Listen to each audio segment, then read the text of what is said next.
Good evening, members, to tonight's Health and Adult Social Care Overview and Scrutiny Committee, 18th of June 24. Are there any apologies for absence this evening? Councillor Joy? Thanks, Chair. Apologies from Councillor Hine, and I'm substituting. Thank you, Councillor Joy. Councillor Brown? Apologies from Councillor Cook, and I'm substituting. Thank you. Thank you, Councillor Brown. Can I sign the record of the meeting held on the 14th of March 24 as a correct record? Agreed? Thank you. I have no urgent business to announce. Are there any disclosable pecuniary interests or other significant interests and whipping? Members? Councillor Brown? I want to tell the committee that I work for one of the charities that provide services within the area, but I'm not part of the operational side of that, and I have nothing to do with their bidding, so I won't be leaving you. Thank you, Councillor Brown. Thank you, members. Before we move on to item 5, as we know, I just wanted to pay tribute to our Public Health Director, James Williams. I'm going to go first of all over to Councillor Wildey. Thank you, Chair. It's hard to know what to say about James, but James Williams is a great loss in so many ways. Very good at whatever he chose to do and to be in the moment. We all know James worked hard to make sure he and his team were providing the best public health service possible, helping as many people as possible. During his time working for Medway Council, we have seen many improvements. In a moment, we will be looking at a report full of his many achievements. James will be the first person to insist that all the improvements and strategies are a team effort and will continue to be teamwork and will continue to bear fruit. James led this team and we are all proud of the work and commitment shown. But I will remember, on a more personal level, James for his charm, his sense of humour, his personality, his commitment and outstanding ability to make me, hopefully all of us, to feel we wish we could do better. James was truly outstanding and will be missed very much. Thank you. Thank you, Councillor Riley. Jackie, would you like to say anything? Okay. David. Yeah, thank you. James was my boss, my mentor, and my friend for 7 years. He was a truly inspirational leader. He was humble, he was caring, and he always knew what was the right thing to do at any given moment, several minutes or several before anybody else. All of us in the public health team miss him greatly, but we will carry on his legacy, honour him by carrying on his legacy. Thank you, David. Leanne. Thank you, Chair. Well, I was James's boss, which was at times very, very interesting, because James could do many, many things all at once. And he was absolutely first class. And some of you will know that James had a military background. And I think Medway got itself a 4-star general in James Williams. He was a first-class director of public health, and the advice that he gave to members was always, always first class. And he set a high bar for us. But the good thing about James is, and I've said this many times, when the going got tough, he'd look at me and say, "Come on, missus, we've got to get on." And not very many people say that to me in that sort of way. And I'd laugh and say, yeah, that's right. So, you know, tonight I'm really pleased that we, well, you know, I don't think it's too far of a stretch to say that we lament the passing of James Williams, but he would want us to carry on and he would want us to strive for that 4-star general. And that's what we're going to do. So, thank you, Chair. Thank you very much, Leanne and officers. Members, today we gather here at HASC with heavy hearts to honour and remember the life of James Williams, our remarkable Director of Public Health. James was not just a dedicated professional, but a true champion for public health, a beloved leader, a great father and a devoted husband. Throughout his career, James exemplified what it means to be a health champion. His leadership during the COVID-19 pandemic was nothing short of extraordinary. In a time of uncertainty and fear, James provided steadfast guidance, clear communication, and compassionate support to many. He was a beacon of hope and a source of strength for our community, tirelessly working to ensure the safety and well-being of all. His efforts saved lives and gave us the reassurance we needed to navigate those challenging times. James was deeply loved by his staff, not just for his professional acumen, but for his kindness, empathy, and genuine care for each person he worked with. He fostered an environment of respect and collaboration, always willing to listen, support and inspire. His dedication to his team was unwavering, and his ability to bring out the best in others was a testament to his exceptional leadership. Beyond his professional life, James was a loving father and husband. His family was the heart of his world, and he cherished every moment spent with them. His love, dedication and joy in his role as a father and husband were evident to all who knew him. He was a man who balanced his immense responsibilities with grace and always made time for those he loved most. James's legacy of one of hope, resilience and an enduring commitment to the betterment of public health. He inspired us to strive for a healthier and more compassionate community and led by example, showing us the true meaning of dedication and service. As we remember James tonight, let's also celebrate his life and the profound impact he had on each of us.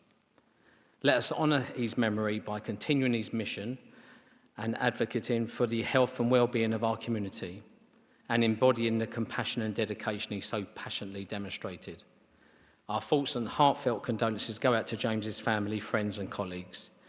His absence in Medway leaves a void that cannot be filled, but his spirit and legacy will live on in the hearts and minds of all who knew and worked with him. James Williams will be greatly missed, but his legacy will continue to inspire. In the spirit of James, because I would always get those looks normally for him if I was saying something that I shouldn't say, I will always remember the looks he gave me, but I'm sure he'd be proud if members wouldn't mind.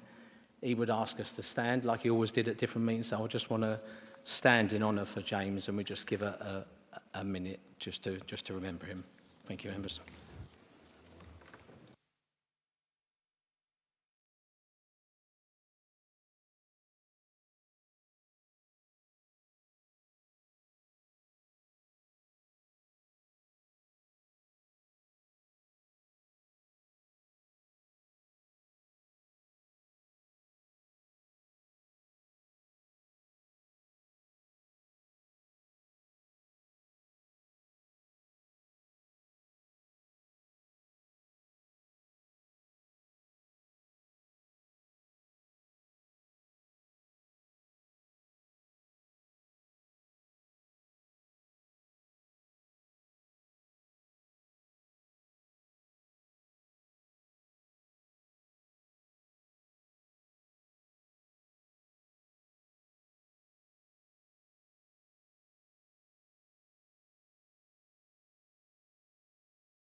Okay, moving on to that legacy now and to the great work that Dave and all his team do day in, day out for us. Item 5, Power of the Crowd Annual Report of the Direction of Public Health.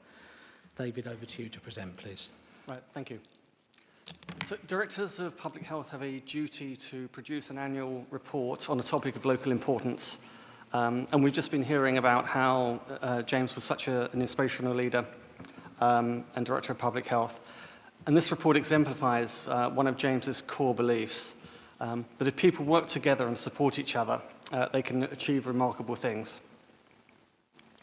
The report highlights some specific issues that have affected the people of Medway over the last few years and describes the actions taken by local people to deal with a range of challenges. As some of you may know, James was a 3-time Olympian and a fencing coach. And part of his coaching philosophy was that people have most of the pieces of the jigsaw and just sometimes need a bit of help putting those pieces together. And this report highlights examples where that has been put into practice across Medway in different ways. The report has a number of recommendations that highlight the role that multi-sectoral collaboration, informed by an asset-based approach and robust evaluation, can play in improving health and well-being and reducing health inequalities. I hope that those who read this report take inspiration from it as they themselves help people to put pieces of the jigsaw together. Thank you, David. Members? Councillor Whiting? Thank you. There's lots in the report to be very proud of. Smoking cessation, especially, excuse me, there was really only one real issue, and looking at my notes, that's in the next agenda item, so I'm messing up. So thank you very much. Thank you, Councillor Whiting. Councillor Campbell? Thank you, Chair. Yes, I can't really add to any of the tributes already paid to James, but it felt quite emotional reading this report, from James and him not being here.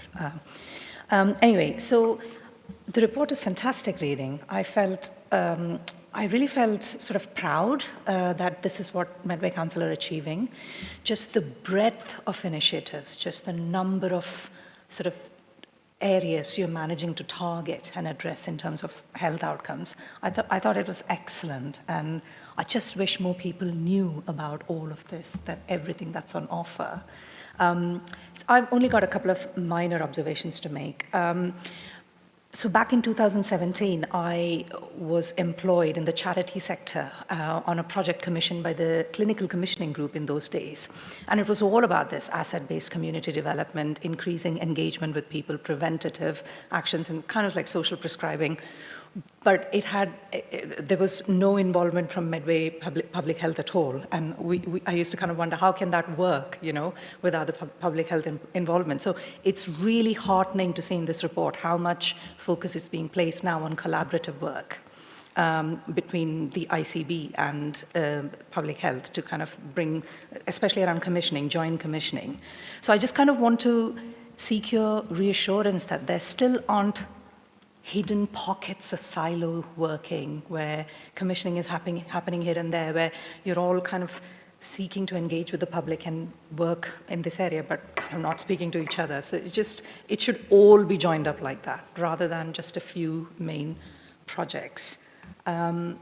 The other thing I wanted to quickly say, is that okay if I just go through 3 points quickly? It's very heartening to see women's health issues being picked out as one of the target areas. And I think we are kind of seeing a huge cultural focus at the moment on menopause, with some big names involved in promoting awareness. And every time I go on my podcast list, I keep getting adverts for podcasts about women's health and menopause, which is excellent, by the way. I mean, I've learned so much I didn't know. I feel like all young women should be educated about this, and men. So it would be great in the strategy and vision to see menopause more explicitly mentioned, perhaps, and addressed, because I feel like that's quite a focus right now, and it's something that, needs addressing. And the final point I wanted to make was where you're talking about the food partnership and addressing things like food poverty. Have we considered any ways where we can look at, because you're kind of trying to marry it up with climate implications and all of that as well. So have we considered any ways in which you can look at food wastage in the community? And I don't know the answer, I'm just thinking out aloud, but we live in a culture with a shocking amount of food waste. And then on the other side, we have food poverty and people unable to access healthy, nutritious food. So I wonder if there's some work that can be done, because I know there are community groups, I know there are small little pockets of people kind of taking deliveries from supermarkets of stuff, produce that's not been sold, dropping it off at various points in the community for people to come and access. But it's very much a secret. If you know, you know. Others don't have access to it. So I wondered if that could be kind of built into this as well. Thank you. Right, yes, thank you. All very, very good points. In terms of being more joined up, it is definitely something that we are continuously striving to do. We do work closely with our colleagues in the ICB and the Integrated Care Board, and in Medway and Swell Health and Care Partnership. You mentioned social prescribing. So that is something that we put quite a bit of focus on in our public health team. So we have a team working on social prescribing, developing that as best we can. Women's health, the next Health and Wellbeing Board meeting later this month is being dedicated to women's health. So we're bringing together people from the Integrated Care Board, plus the public health team, and clinicians to talk about the key issues of women's health, talk about the National Women's Health Strategy and how that is being implemented locally. And the food partnership and poverty and climate change, we are developing a number of pieces of work related to that. So there's a piece of research that we've just been doing with the University of Greenwich on looking at the perceptions of people in Medway around food and the natural environment, and how that can then be used to influence the development of our local food policy. So a number of initiatives that we're developing at the moment. Thank you, Dave. Councillor Printer. Thank you, Chair. Yeah, the report's a great read, and it does show just how much, straight in one place, all the various initiatives and the diverse volunteer groups that have supported each other to carry out all the good work. Is there, as Councillor Campbell mentioned, do people know about it? Is there a place where residents, how are you communicating this to residents to say what you've done? That's my first one. And the second one is, it does highlight further down how successful the Healthy Living shop is in Chatham High Street and what good work it is. So is there a plan to grow this initiative, particularly to the areas where health inequalities are greatest, like Gillingham High Street, central Gillingham, particularly as it was, I think, trialled there originally to see if it was a worthwhile initiative to have. So are there plans to grow that, perhaps to Gillingham, and maybe pop-ups in the outer areas? But yeah, it's good to see how much positive work is going on to improve everyone's outcome. Thank you. Right, yeah, thank you very much. In terms of communicating, we have a communication strategy, and we have, every week we are putting out messages on the different forms of social media to keep people informed about the work that we are doing. We also have a Better Medway sub-site on the council website that provides information about the different services that we provide for people. We're always looking for new ways to try to communicate what we're doing to people. And the shop, we don't have any plans at the moment to open up another shop. It is something that is an idea that we have looked at and considered, but we're not able to do so at the moment. Can I just come back? Is that funding related, not being able to do it, or any other reason, like not need? So yes, we're always having to make choices about what is the best way to use the public health grant, yes. Thank you, Councillor Prinder. Councillor Hamadishi. Thank you, and I just want to echo the sentiments of my colleagues regarding the report. It was very detailed, very enlightening, as well as the spirit of collaboration rings throughout the document, which is what I like. It promotes and enables us as Medway citizens to try and reinvent what it means to be healthy. So in terms of moving away from a sickness model to a well-being model, which I really like. We always have this Venn diagram I like to describe, where we have people with lived experience in one circle, and you've got the professionals in the other circle, and where these two circles intersect, that's the sweet spot we're trying to get at here. So as I was reading the document, I was trying to look for how are we demonstrating parity with people with the lived experience. So I was so happy that you were talking about social prescribing, but I would like a bit more meat in terms of how can we make those people working social prescribing voluntary sectors more sustainable. And one of the things that we know this deficit is the digital agenda is not really there for them. The great work that they do supporting citizens, typically that's managed on paper and it doesn't feed into their health record. So we're missing a trick there somehow. I too picked up on the digital media marketing strategy. I just think if you can give us some sort of indication as what are you doing to solicit engagement? So it's a bi-directional communication feed opposed to you must eat this, it's better for you, you must exercise this way, to get that interaction going, which might be useful. And what are your views on emerging trends within the community, such as self-harm, very prevalent amongst young boys at the moment. We're talking about things such as gaming addiction. We saw that rise through COVID. Young people are missing opportunities because they're addicted to gaming. Now, what are we doing to try and address some emerging trends? And also, the last one is, in the spirit of gaming, how are we gamifying? Do you have a gamification model to help people live a better life? Like, how are we incentivizing people to eat better, to exercise better, to take more attention to their health and well-being? What sort of incentives can we do to encourage that? Thank you. Right, thank you. Great questions there. So in terms of involving people with lived experience, I absolutely agree it's vitally important. There's a couple of ways that we have done that recently.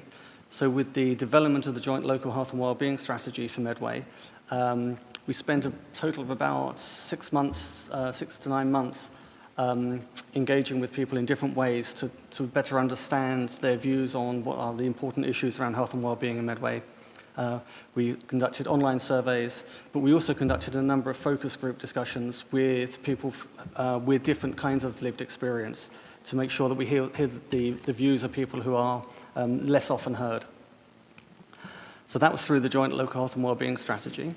And then we also have our health determinants research collaboration, which is a research collaboration with the University of Kent, funded by the National Institute of Health and Care Research. And a very important component of that is public engagement. And we have a lay member of the public who was involved in helping us write the initial bid.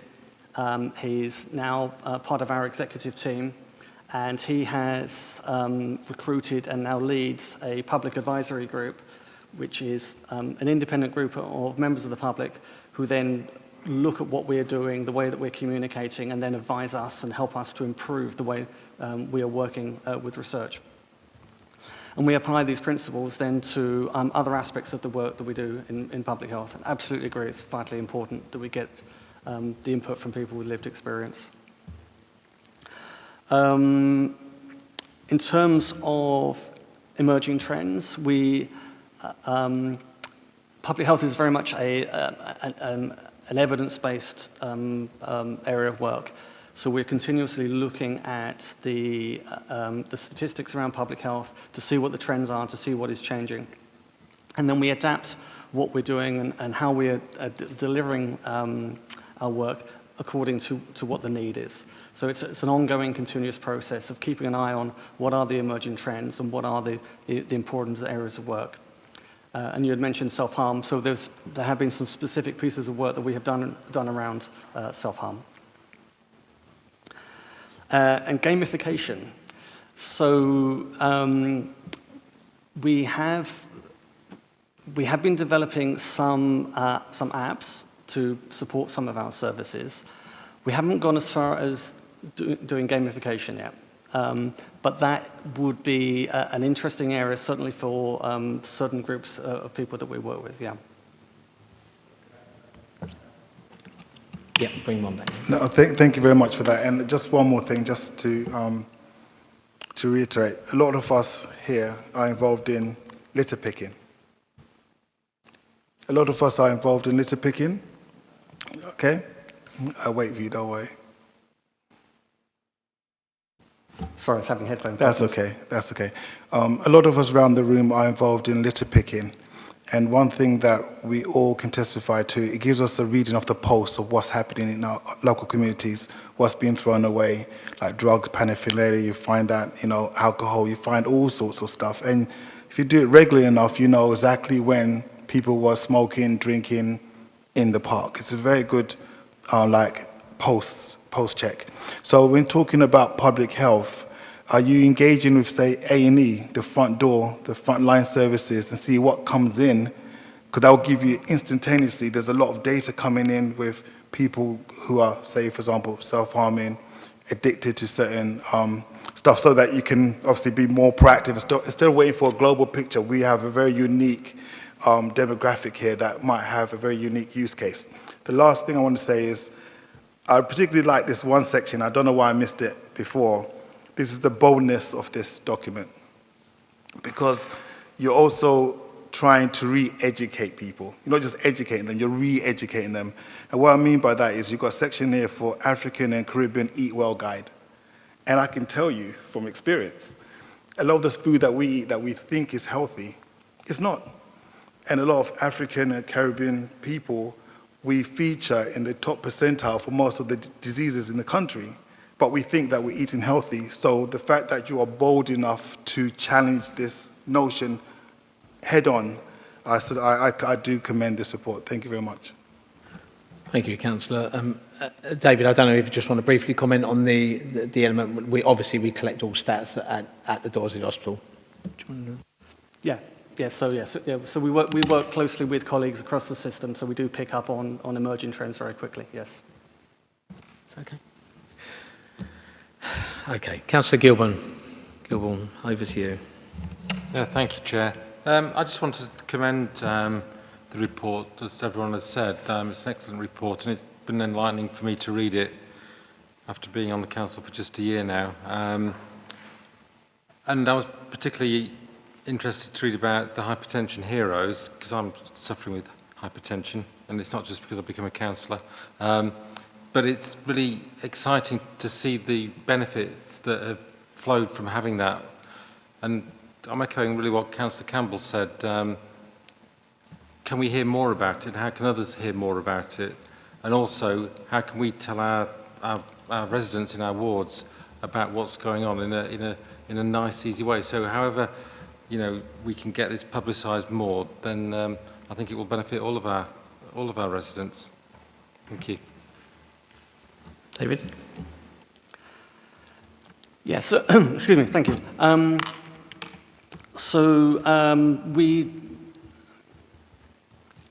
Yes, as I say, we do push that stuff out on social media.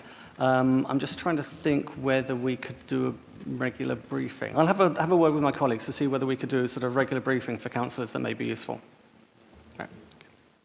Thank you, Councillor Gilborn. Councillor Wiley? Thank you. Hypertension Heroes is also one of the things that I was going to mention. Top of page 9, it says the initiative that we are running is recognised as nationally the best practice. I think we should be proud of that. And I know I mentioned smoking cessation. I can never say that word properly, but still. It's got here, aged 18 and over, it's dropped from 8.9, from 24, it's dropped down to 8.9 since 2011. And I think that's more than we thought would happen in 2011. The only criticism I would like to make isn't in the report, it's a comment on our litter picking.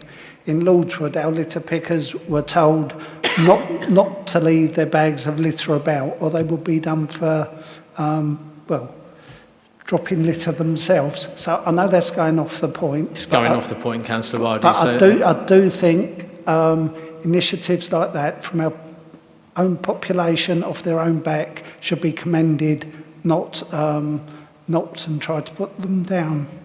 Thank you. I think Councillor Wiley, what Councillor Hamid was trying to say is about intelligence and getting, we can see our local intelligence but just by going to a certain alley or a certain area within our ward. It wasn't necessarily about the litter picking, it was about picking up that intelligence even from all different areas. It's all right, Councillor Wiley, you don't have to, I've got to move on. But it is gentle exercise for those that need it, etc. It's a very good thing to do in lots of different ways. It is. Councillor Jackson. Thank you. Hello, can I just say and echo my friends, I get really excited about public health and not only this report, whenever I'm in a meeting and there's someone from public health, the meetings are brilliant. I couldn't sit here though with fostering and adopting FASD children without bringing up fetal alcohol spectrum disorder. I see that we're now dealing with alcohol issues during pregnancy, but are we doing anything in September, which is the national month for FASD, and the 9th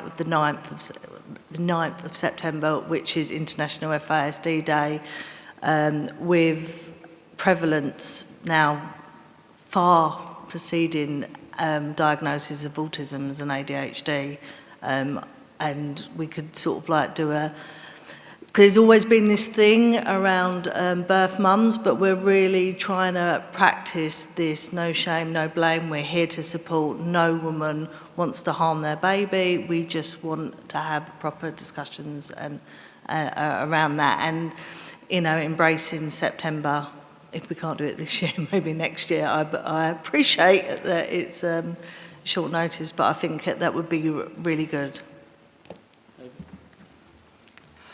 Okay, thank you. Yes, I confess I will have to have a look at our campaigns program for the year. I've only been in this post for a couple of weeks now. So I will check and see what we have planned for September. Okay. Councillor Brown. Thank you, Chair. I just want to commend the public health team. Having witnessed this report in real life, I've been delighted to see that actually they have been working collaboratively with colleagues within the council, especially in my own ward. On 2 occasions, the public health team, with lots of different initiatives, came to the community centre, which we managed to save. And it was heartening to see the young people who couldn't travel to the Chatham shop, which in itself is a great thing. But people of all ages were able to just take a stroll down and interact with staff who really knew their stuff, really wanted to get the message out there, and were working alongside staff from libraries and our housing people. And I think that this is the sort of joined up thinking that I have to commend public health for. I suspect that all colleagues in the council wanted it to happen, but the fact that you were able to get these very important messages out. Now, the one question I do have is, there's a mention of a small grant to local initiatives. Do you still have funding for that? And I hope that you will come back to Twiddle and be a presence at the next open day sometime during the year. Thank you, Councillor Brown. David? Right, yeah, thank you for your comments, yes. In public health, very often the only way we can achieve what we need to achieve is by working collaboratively with people. It's part of our DNA. Specifically on the funding issue, that was part of a program called Medway Can. That program has now completed. We have still got the website active with the resources on the website, but the actual program itself has now finished, I'm afraid. Thank you, David.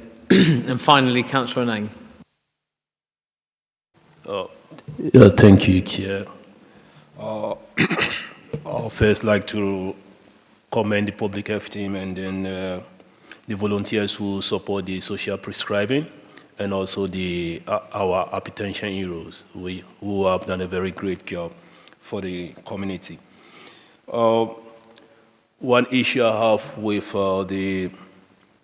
the program, because we know that we invest in upskilling volunteer skills for the social prescribing and all the hypertension heroes and all that they do.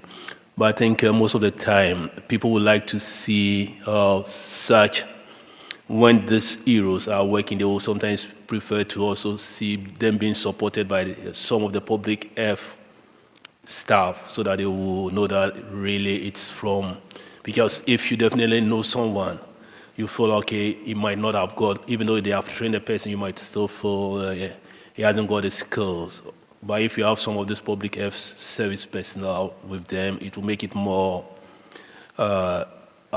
formal, to put it. But what I personally have come to realize is that most of the time, because most of the event that is being organized by most voluntary organizations or associations is being organized during the weekends, sometimes it's very difficult for you to get access to some of this public health services staff. Let's take, maybe you want blood pressure checking or hypertension checks, but because they work on weekdays and they don't work on weekends, sometimes it's difficult to get access to people to come and do that. So is there any way the public health department will be looking at how can they encourage their staff to, maybe during weekends when voluntary organizations are having their events, they may try and allow some of them to come.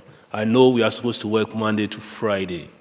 Weekends is for everybody to have their we can work something around it. If maybe some people might have to take a day off in a week so that they can join community groups when they are having events, I think that can also help us. Thank you. Thank you, Councillor Lang. I mean, I have been with your public health team on weekends, but David. So we do work on weekends on certain events. We're obviously not able to attend every single event organised by every single organisation, but we do certainly work on some weekends on some events. Thank you very much. Thank you, David. Thank you, members. David, just a couple of comments from me, really. So you'll be okay. I'm not going to ask any questions. I just want to agree with all members, really. It's really good. I think if James was here now, he'd be quite laughing because he'd be waiting for where's the voluntary sector involved in this.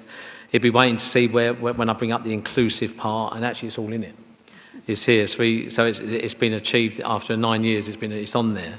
But I just wanted to congratulate the team, because it has been difficult recently, I know, but also congratulate the team on, like everyone's saying, the hypertension heroes, the food partnership, you know, the work that them teams do and how it ripples out to the communities is amazing. And you know, I don't think even members around the table, unless you've been involved in the food partnership, you wouldn't really understand how far that ripples out and how it helps people. My final point, also it's really good that we're working really closely with the Ethnic Minority Forum, the Diversity Forum. I mean, that's been a partnership for a long time, but I'm glad it's strengthening. The only point I will end with, I don't know if we can bring it back, Leanne, but I am taking Councillor Jackson's comment again. I know she has brought it up other times here about that. I mean, really, and without sounding as if we're rushing it, Councillor Jackson, because I think it is September, it's not that far away, but surely with comms and subbing, we can recognise it, whether it's recognised this year and then done some work on it next year, we should at least be recognising it in some way. Leanne, can we take that away as an action just to look at, because it is a really serious issue, and I do feel that it'd be good if we can get something back. Is that okay, Councillor Jackson, from you? Okay, thank you, members. Item number 6, David, you again, integrated care strategy update. Oh, action, sorry, Luella. Councillor Printer, going over to you to a recommendation, please. I move that we note the annual Public Health Report 2022-2023. Is that seconded? Seconded. Is that agreed, members? Agreed. Thank you. I'm only just checking because I've got an amazing vice chair. I'd just like to make sure she holds me to account on these occasions. Let me do it now. Item 6, integrated care strategy update, please, David. Thank you. The Kent and Medway integrated care strategy was brought to this committee in December 2023. The shared delivery plan that's been presented here today sets out the key strategies and activities that partners will lead that will contribute to delivering the outcomes described in the integrated care strategy. It should be noted that Medway also has its own joint local health and wellbeing strategy, through which we're able to consider and address the needs of the people in Medway through a Medway-specific lens. One of the challenges of providing a delivery plan that covers the whole of Kent and Medway and health and social care is getting the balance right between being comprehensive enough to provide assurance that the outcomes can be delivered, and yet being concise enough to make sure the document is readable and doesn't take up thousands of pages. This delivery plan is therefore illustrative and focuses on significant and appropriate areas of joint working. It would be far too long if we tried to put all the details from every single contributing plan and strategy into the document. To support the monitoring of the strategy, a logical framework matrix has been developed that makes an explicit connection between the outcomes that we're trying to achieve, the indicators that we'll use to measure whether or not we've achieved those outcomes, and then how that links through to delivering the goal. The log frame matrix is a strategic document. It's at a strategic level, and it's not operational, and assurance on operational delivery will happen through other routes. So I'll finish there and then take any questions. Thank you, David. Members? Councillor Joy. Thank you, Chair. Looking through the report, a couple of things spring up. I know one was probably more to do with children and young people, but the second part is to do with adults. But it goes around the same theme of with regards to mental health and looking at the it's a joint Kent and Medway, and we seem to find that a lot of time when it's a joint Kent and Medway, Medway seems to end up the poor relation in the relationship. With regards to the intervention team, the Kent Community Health NHS Trust being actually based, the prevention of suicide and harm, a team of 3 being based in KCC's public health team. When we got, on average, in Medway, every 13 to 14 days, somebody takes their own life. And that's, that, although overall doesn't look at a huge number, but that is atrocious that people will get to that sort of stage. And we find that more males than females do this. And when you look at what's in place for the younger generation, because it seems to be young adults that seem to be more prevalent in this. And intervention that's included for the young people with 6 individual one-to-one counselling sessions, there's a lot of individuals that nowadays, after pandemic with anxiety and things, that six sessions is not enough. And we seem to be, we're giving them 6 sessions and then we abandon them. And there don't seem to be the support there.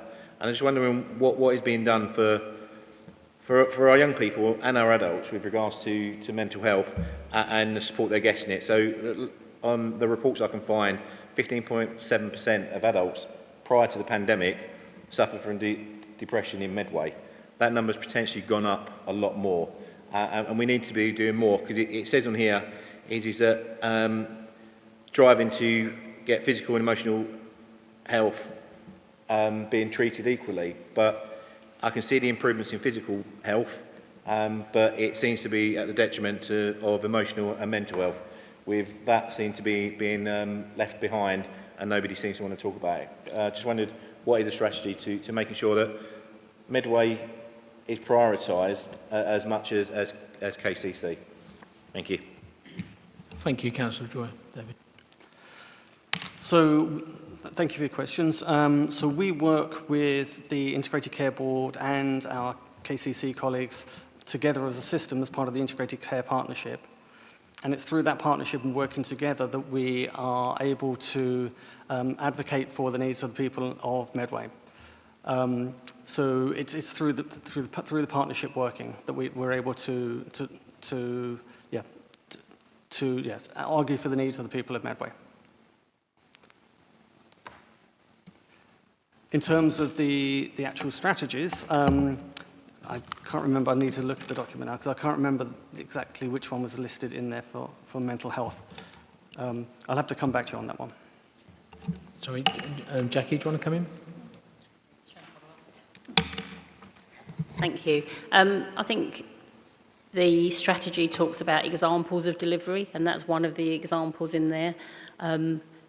There's a very much joint working approach. I'm looking at my colleagues over at the end of the room there. There's a very much joint approach with the mental health, so KMPT, working with KCC to look at how we work with young people, adults, around that prevention strategy for suicide. So I think whereas this is documented, I've gone off, where that's put in the strategy is just an example. There's a lot more that goes on to try and prevent that horrific, tragic event. Yeah. Thank you, Councillor Joy. I think Jackie's alluded to this integrated strategy can only do certain things. It's only one document, but as someone who sits on the ICB, I can tell you that the ICB is very attuned to what's happening in Medway. And if I may be so bold, Medway punches above its weight. So I want to assure you that There is more behind this document. The board will look specifically at some of those issues for Medway, but as David had said, we need to work as a system and it must go right across Kent and Medway. But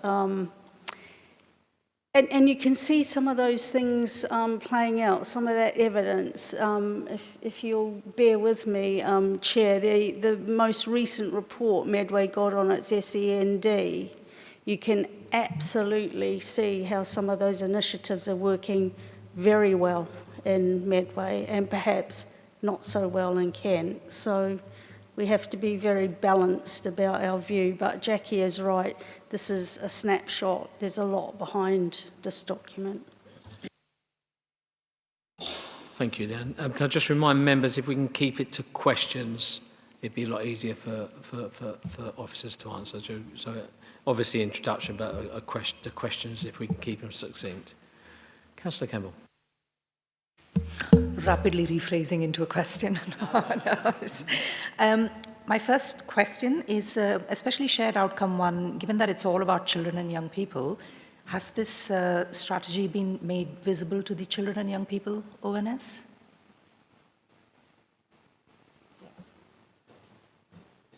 It's going to, yeah. All right, thank you. I'm interested in the family hubs, the family hub model across Kent and Medway. Could you just give me a very quick, brief overview of where we are with it? Is it already in place in Medway, and what are we seeing as part of it? And my other question was, in terms of I know you said at the introduction that they aren't, you're calling them indicators, they're not targets, right? But some of the improvements that you've got as indicators, we're looking at what seems to be like a 1 percentage point improvement and things like that. So do you think that's ambitious enough? Are you just being realistic about things based on your understanding of, population health matters? But yeah, just 2 questions. Thank you. Thank you, yes. I'm afraid I'm going to have to come back to you on the family hub model because, as I said earlier, I've only been in this position for a couple of weeks now, and I haven't got up to speed with all the programs, so I will come back to you with a briefing on that. David, I'd just ask Leanne to touch on the family. Yeah. Hubs are recently opened. They're in a variety of places in Medway. Professionals in the hub working together. I was at the opening of the Gillingham hub recently, listening to professionals who had come along, SEND professionals saying to me, great working together. We didn't realise what was going on with this voluntary group or that voluntary group. So the idea is that the hub will bring professionals together, but more importantly, they are embedded in community. And I think if we go back to the first item tonight about the power of the crowd and getting things embedded in community, that's absolutely the model. And Jackie and I have touched base about the role of adult services in those hubs. Because, of course, children in the main are at school for certain times of the day. Those hubs will perhaps sit idle for some of those hours. Can we utilise that for some of our vulnerable adults or elderly residents? So there's a lot of work. I think I would have to say, in my view, the hubs are based on that very old-fashioned community development model from a long time ago, but taking the best of those, probably the best of Sure Start, some of those initiatives, and trying to package them for 2024, really. So, yeah. Thank you, Len. And David, was there a second question? Just let David answer your other question, then come back with the answer. Thank you. So regarding the indicators, you're absolutely right. They are not targets. They are realistic based on quite a careful analysis of the data for every single indicator that's in there. So we've looked at the historical trends and looked at what our statistical neighbours are doing and what their trends are. and then estimated the potential effect that we could have within the life of the strategy. We didn't want to say we're going to increase this by 90% when we knew it was absolutely impossible to do. So we wanted to demonstrate what was feasible, but also put it at a level that would still indicate success. Councillor Cameron, do you want to come back to Leanne? Thank you. So I just wanted to have a follow-up with Leanne based on that family hub issue. I was thinking sure start when you were describing that. It just seemed to be going back to that model.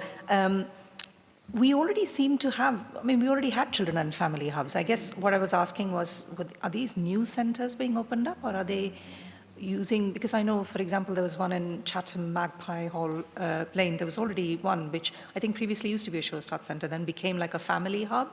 So I'm just trying to contextualize this. Is this a new model with new centres, or are you repurposing the old ones? It's a bit of both, to be fair. We had a finite sum of money that came with the family hubs and Start for Life program that was awarded to Medway, so we had to make the best of that resource. And obviously some need stays the same in some communities, so why not, make the most of what we've had over the years. So we've looked at that, but basically that program is designed to join up services, join up professionals and enhance service delivery. So it's a mixture of both, Councillor. Where there's additional need, we will go to a new community, but we have made use of some of the existing resources, no doubt about that. Okay, I'm going to Councillor Hamadishe and then end with Councillor Crozier. Councillor Crozier, I'll do Councillor Hamadishe, then end with you. Okay, no, thank you very much. Two quick questions, just to build on Councillor Joy's comments regarding the sessions for young people. We know that there's a big issue in terms of transitioning young people to adults. And the practicalities of that, for me, would indicate that you need to have it mentioned front and centre, amongst other things, because we typically work with young people as they transition when they're 16 and a half, 6-month window. But if a child becomes an adult and is at university, parents are still responsible for their care, but the state doesn't, the state cares for them as an adult, but they're still children as well, in the sense. So there's a big ambiguity, and in that window, some children mature a lot later. So what are you doing to address that? And the last question, should I say, is, are you, amongst the dossier of all the other interventions that you're doing, do you have any specific interventions for children that are refugees, that have post-traumatic stress disorder, fleeing war-torn areas? Thank you.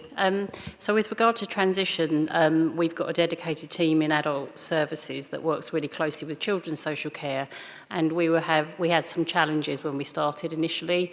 The work that's been done, initially we started working with young people at 17 and a half, and we've recently moved that to 17, and that's been recognised with Ofsted as a good improvement. There's still more to do, but we know for sure that we need to do more with the children in special educational needs and disability. So that was picked up in the SEND inspection. We've identified some challenges there. When somebody's in a residential school, or whether that's for 38 weeks or for 52 weeks because they have a disability, when they get to 17, we do carry out a Care Act assessment to determine whether they continue to need or meet our eligibility, because unfortunately the two are different and we know that causes a problem. If they do, then they will continue to receive care as an adult while they're in that school until the point that they leave that accommodation. And then once they leave the accommodation, we then look to see where they move on to next, and whether that's independence or do they need another type of care and support. We absolutely know that we need to do more, and working really closely with Celia Buxton, who's the AD for Education and SEN, to improve in that area. Okay, is that answers your question? Thank you very much. Sorry? Just picking up on unaccompanied asylum-seeking children, you'll know that Medway recently joined the National Transfer Scheme. We take that very seriously. We take our share. The head of the Care Leaving Service, by coincidence, is sitting down the bottom there. Debbie is responsible for that cohort, and those young people stay with us as care leavers, so they become citizens of Medway. We are responsible for them as care leavers, and they are absolutely able to get any sort of resource anybody in Medway can get. Now, I'm being a bit tentative about that, because you'll know that some health services are stretched, so I wouldn't want to paint a picture that's not right. But on the whole, those young people are getting the support they need, and it's tailored to their particular journey into the UK. And we know that trauma plays a big part in those young people's lives. So, Thanks, Dan. Councillor Crozier. Thank you, Chair. Just a quick couple of follow-up questions about the Family Hub. Can you tell me how many? You mentioned Gillingham and Chatham. Are they fixed hubs, or are they hubs where professionals move around to? And how many are there in Medway? And how long will they last for? How long will the funding last for?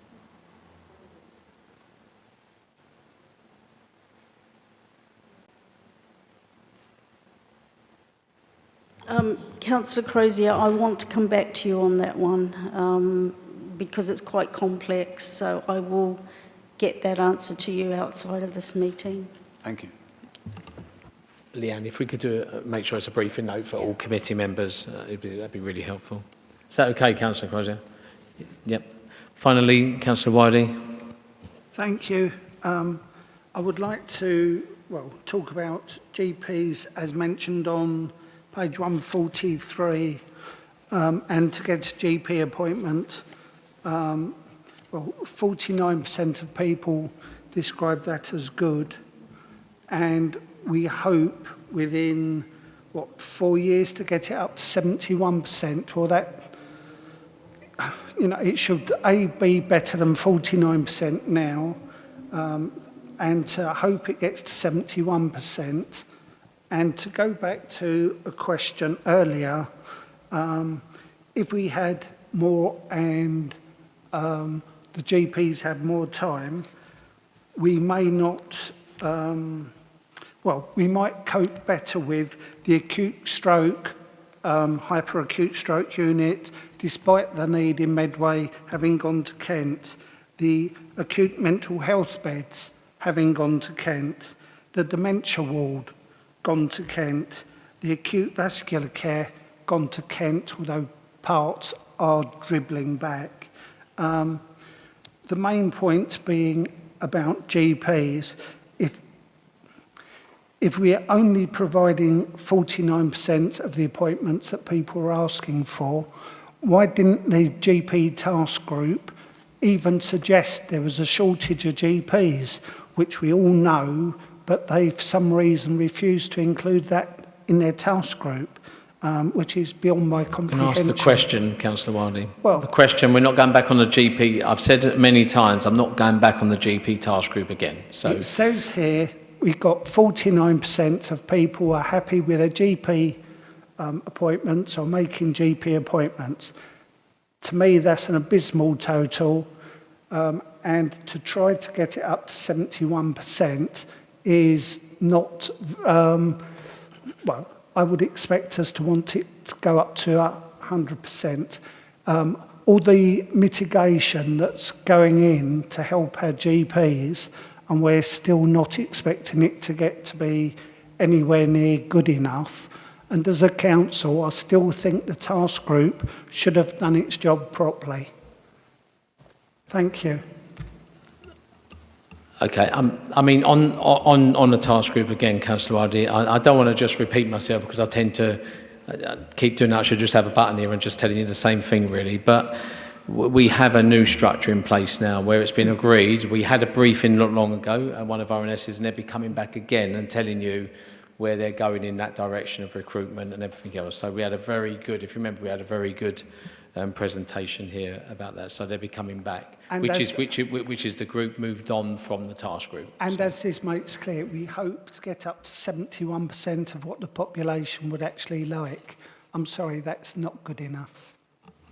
It could all be down to funding and everything else, Councillor Whitey, over the years. We're not just talking about now, we're talking about a long... But Other well, let's areas not get us into that. No, sorry, you asked me the question. I haven't asked you a question. We lost Councillor Wildy. 24 GPs Councillor in Wildy. a 3-year period. I've not asked you a question. I'm not going to talk. I'm not going to talk. I'm not going to talk about the task group again, Councillor Wildy. That's what I'm trying to say. It's our to lack you. of GPs I was commenting on. Yep. And that is Thank one of you. that is one of the actions that other group is taking on, as we know. And we will make sure we get feedback on that and see where that's going. You know that we will be making sure that GPs are increased in Medway, and that is the Scrutiny's position to make sure we do. It wasn't the task group's position, but carry on. But the new cabinet and the new group will make sure that's happening. It's a new cabinet now, Councillor Wildy. Okay, Vice. The only comment, David, that I will say is it's a good report. The only thing that I would say is following on, and don't worry, Leanne, I'll be very careful here. A joint strategy means partners all have to take part and be honest and transparent to deliver. My concern is that I hope those that may be listening today, i.e. the ICB and others, are taking that on board, because it will only be successful if all partners play their part, including the major ones that have the money and the purse strings. So I think, but very well done, really a good report. Vice Chair. I move that we note and have commented on the Kent and Medway Integrated Care Strategy Delivery Plan. Councillor Printer, can we also add in there's going to be a briefing note from Leanne as well about the family hubs. And that a briefing note is issued by Leanne regarding family hubs in Medway. Thank you. Is that seconded? Seconded. Is that agreed? Agreed, members? Thank you very much. Okay. Moving on to our next item is the Substance Misuse Treatment Services update. Steve and Amelia, over to you. I'm just going to...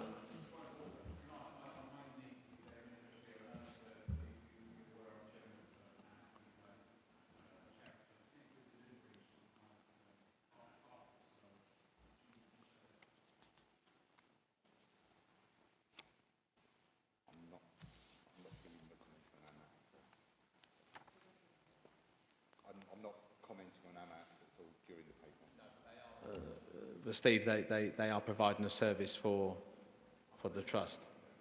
That's the key thing. If the service that Councillor Crozier is speaking about, then it's got to be. Could I answer? So the Forward Trust work out of the AMAT building. So it's not, we don't employ people at AMAT. Forward Trust use their building to deliver some of our services. But are you paying rent to be in that service? I don't think it'd be an issue if not.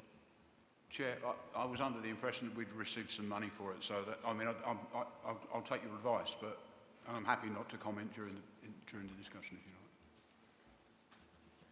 like. If we're unsure, it's probably best if you don't mind. Yeah, if you don't mind, Councillor, if you don't comment, that'd be great. You can stand in the room. Thank you, Councillor. Thank you. I attended this meeting in August 2023. Excuse me.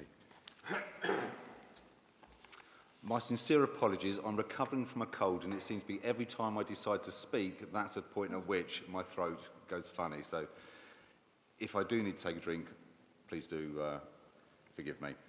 I attended in August 2023 with Amelia's predecessor and gave you an introduction to the Substance Misuse Treatment Service and also some of the linkages between substance misuse and our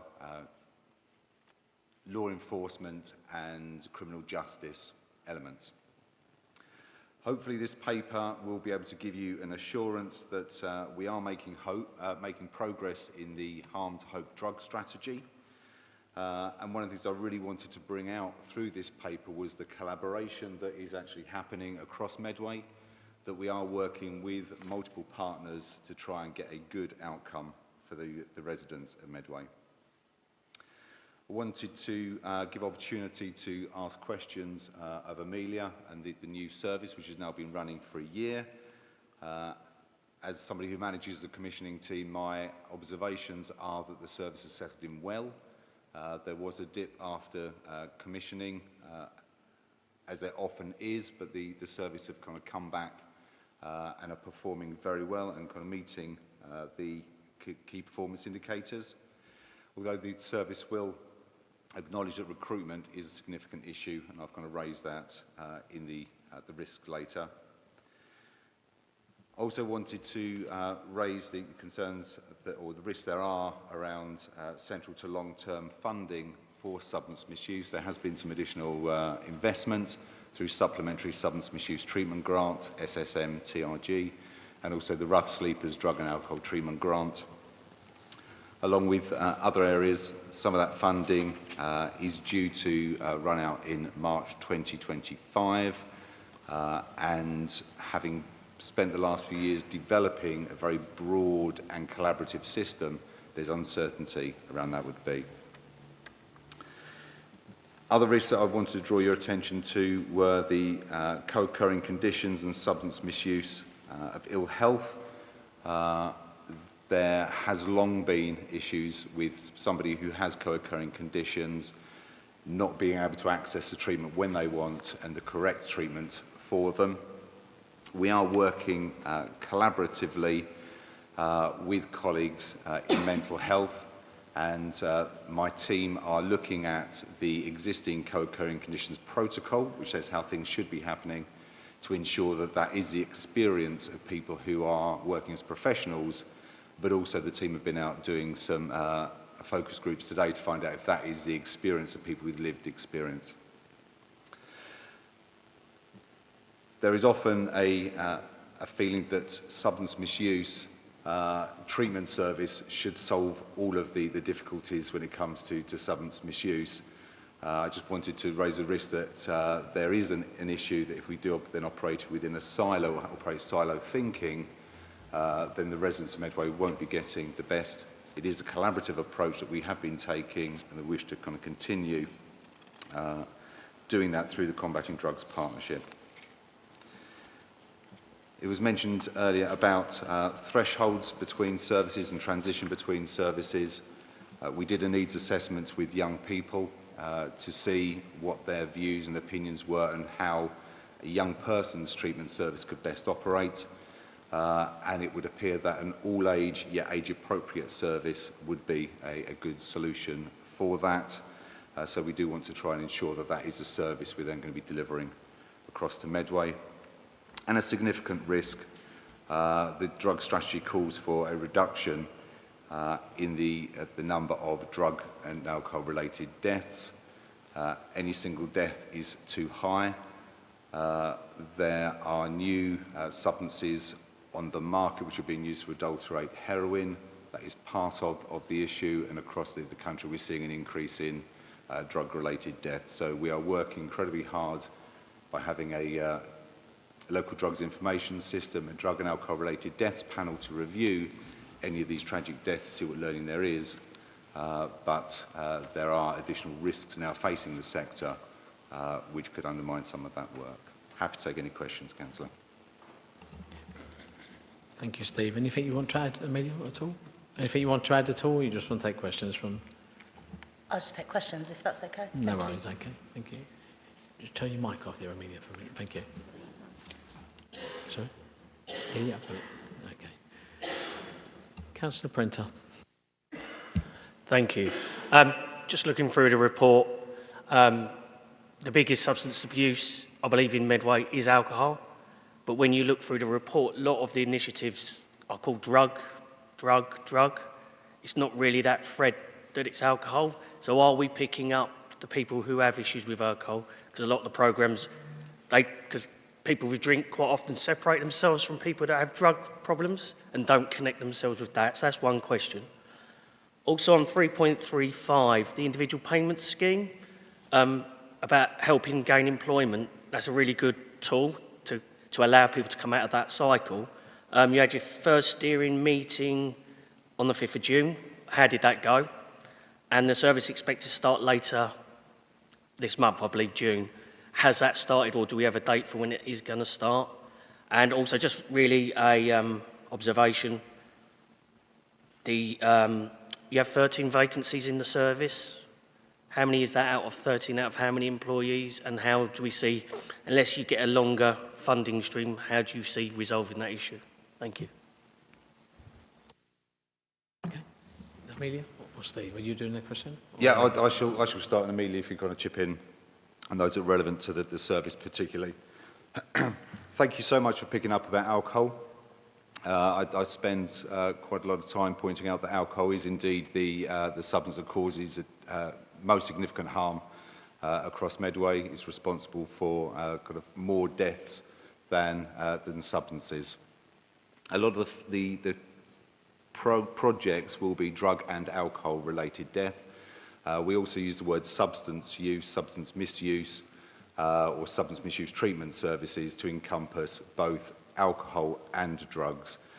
So although some of the terminology may not pick out specifically on alcohol, it is kind of underwritten. When the strategy was first launched, the national strategy, there was a real push from local public health teams to put a focus onto alcohol as well as drugs, as was the kind of initial focus. So hopefully that's giving you that assurance. Thank you. The IPS, Amelia, maybe you can kind of comment on IPS. Yes, that first meeting did happen. I did attend. There was a good and forward-thinking approach. But Amelia, do you want to give us something on the service? Thank you. IPS is being delivered by the Forward Trust as well. It's due to start in July.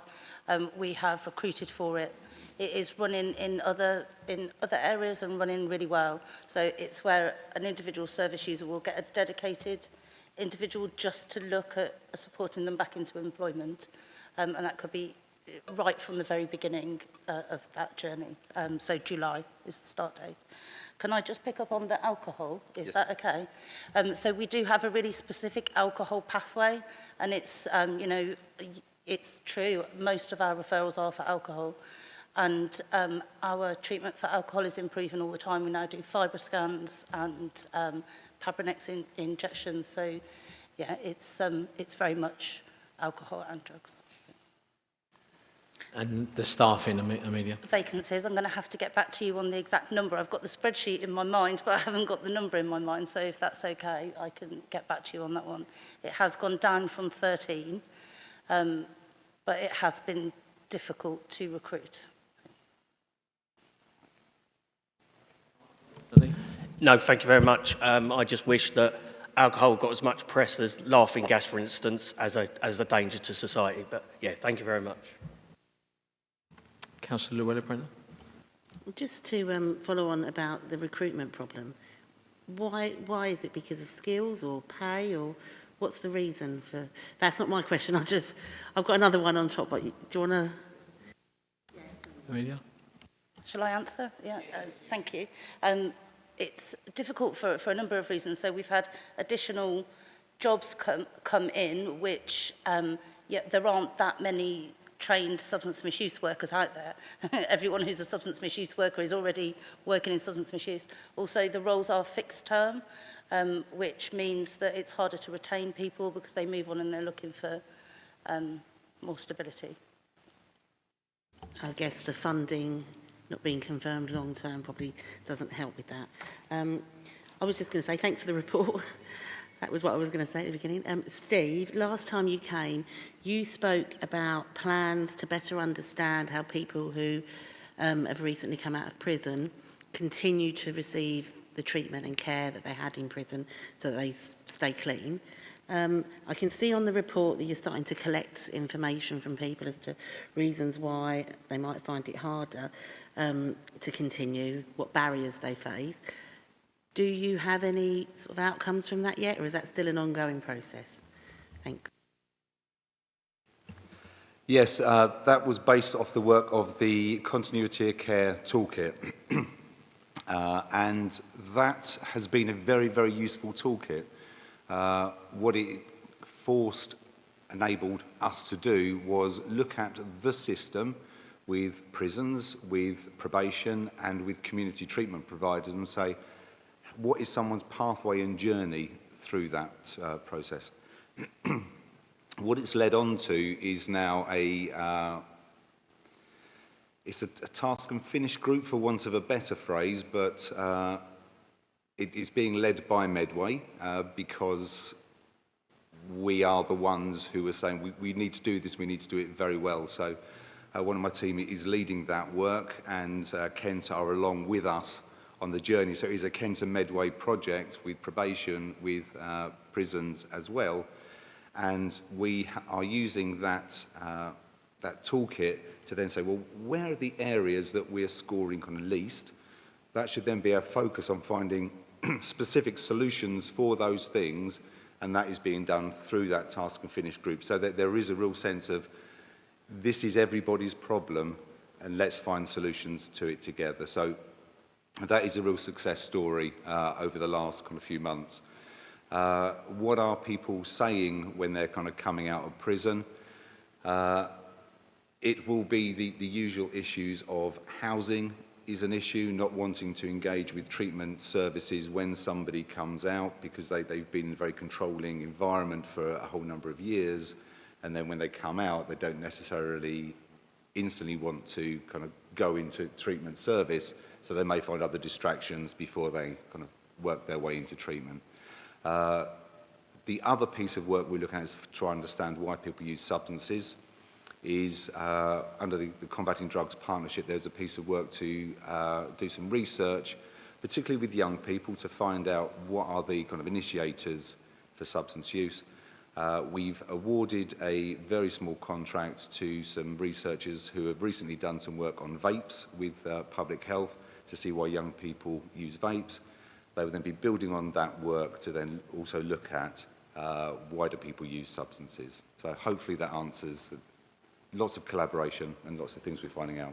Yeah, it's good to know that that's going to continue. You haven't got any sort of ideas of when you will make the changes that you might then see results in? A year? Less? We are looking to reform the young people's substance misuse service. We're then looking to have an all-age service which is age appropriate. It would not be appropriate for a younger child to then start attending a service where there are older people who have quite entrenched behaviours.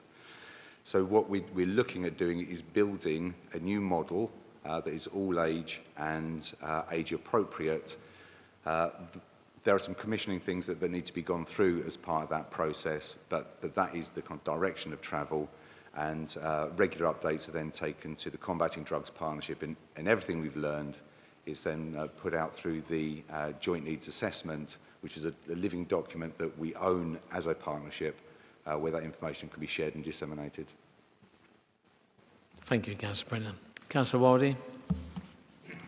Thank you. You've just answered my main question, which was you used the phrase all age, and then you have just explained it was age appropriate, and so that's a good thing in my opinion. With recruitment, there must be, or maybe there is some people that have been through the progress of detoxification a few years down the line. Is there a way you could sponsor them to then recruit them? Because, you know, it's a lived experience. They would know what they're talking about and people might relate to them properly. Are there any schemes like that? That's one question. Is that to Amelia, Councillor Wildey? Sorry? Is it to Amelia as the manager? Is that to him? Whoever's Because I don't know if happy to Amelia, I don't know if you want to take one question at a time, Amelia, or you want to take a sure. section. Yeah. The other one's quite simple. Thank you. So we do have what we call an opportunity escalator. Right. So we have individuals who have come through the treatment programme. They work with us as peers. We then have a traineeship scheme where it's a fixed term contract for a year where we effectively train somebody to become a recovery worker. And once they've achieved 3 years of abstinence, we then support them to become recovery workers. So there is that scheme in place, and it works really well in other areas. Does that work very... of the number of people that you put on that scheme. Councillor Wilder, your microphone. Sorry. Oh, it is on, I'm covering. Right. So people you put on that scheme, what's the fallout rate? Is it high or? I don't have a number for that. I just have experience of having seen people in other services come through and start off being service users, and now they are recovery workers. But I don't. There will be a number, but I don't have. No, that's so long as it's successful. That's. And this is more my misunderstanding probably. At 3.4.4, page 189. Its Medway Drug and Alcohol Deaths Panel is based on guidance from OHID, goes on. A deep dive review for one person who faced additional barriers, and that's led on to a project. Now, that seems strange to do a project on just one person's experience, or am I not reading something in that paragraph properly? Steve or Amelia, doing a report. So. Yeah, it is based on one person, but that one person's experience typified many people's experiences. Right. This was a gentleman who had been in Medway for a whole number of years. His alcohol consumption led to all sorts of life's difficulties for him, including almost certainly an alcohol-related brain damage. Right. He then faced kind of barriers to accessing some services because they said he was unwell rather than alcohol use. Others said he has alcohol use, therefore we can't assess he's unwell. And so his story encompassed what many other people experienced. So yes, it was a deep dive into his experience, but that enabled us to then say, so what would we have done differently, or what could we do differently to get a different outcome for him? And that then led into the cognitive impairment project. So it is a more general, general. Problems are generalised, yes. Indeed, they are, Councillor. Okay, thank you. Thank you, Dan. Thank you, Councillor Wiley. Councillor Hamadishi. Thank you. And just building on that case study, that one case study example, for many people who use drugs and alcohol, it's a way of coping with life issues. One of the biggest challenges that we see is when somebody has to abstain from using drugs and alcohol before they receive support from mental health services. So my question to you is, how big a challenge is it, and what are you doing to get more support from mental health services to support in that regard? Yeah, thank you, Councillor. You're right. Mental ill health and substance use very often go hand in hand. There is a co-occurring conditions protocol. I know that Kent are delivering a lot of training to frontline workers to say this protocol exists. How are you going to, this is what you can use it for. In Medway, we've taken a slightly different approach to that. What I really wanted to do was understand, is the protocol being used by our frontline workers? If not, why aren't they using it? Is it because there aren't the resources there to kind of underpin what it is a service that you should be getting, or is it because people have had a bad experience and it hasn't worked in the past? So one of my team has put out a survey around that. I think they've had about 60 responses back to that survey so far. They were holding some focus groups today with people with lived experience to try and get their views on whether this co-occurring conditions protocol really works. David mentioned earlier that public health is an evidence-based practice. What I then want to do is take that evidence and say, so how do we then overcome some of the things that this evidence has presented to us? Is it because there isn't the workforce for mental ill health, in which case I need to write a report to somebody via the Director of Public Health to say we need to get some more service within the system? Is it because of lack of knowledge, in which case we can then put some training in place? So we want a response that's based on evidence rather than just let's do something. Yep, briefly? Thank you for that, and I'll be keen to find out the results of the survey and how detailed the questions were. My follow-up question was, you noted it as a protocol that you're given to mental health professionals to follow through. So the implementation of the protocol, from where I see it, should be a pathway. So that has more like legs, as it were. Is any way you're looking to create a new pathway that secures or ensures there's parity for everyone, not just the outlier case that receives additional mental health support? In fact, everyone that is going through drug or alcohol challenges can receive support whilst they're coping with their own challenges. Yes, it is about pathway, and the pathways are then being looked at through the kind of mental health transformation project. We're trying to make sure that co-occurring conditions is placed on everybody's agenda, because it is so often a group that don't get adequate support counsellors. So yes, it is leading to a pathway. Amelia, do you have something you want to add? Oh, lovely. Thank you. Just to reassure you, I guess I have seen an improvement in the link between substance misuse and mental health. There's definitely an appetite with all of the services to work closer together. And how these protocols and pathways and meetings, how they manifest themselves in services is, for example, we've now agreed to have a worker go out to the mental health inpatient units prior to somebody's discharge to support an assessment with that individual before they come back. We've got somebody from the mental health team coming out to one of our team meetings so we can discuss live cases. We've got trainee counsellors coming into Medway now so that we can offer those up to 26 counselling sessions for our service users. So these protocols are having a real life impact. Thank you. Thank you. Councillor Jackson. Hello. I suppose you thought I was going to talk to you. So the age expectancy of somebody with FASD that's not diagnosed and not supported is in their mid-30s, and that's not for any physical thing, it's usually for addiction.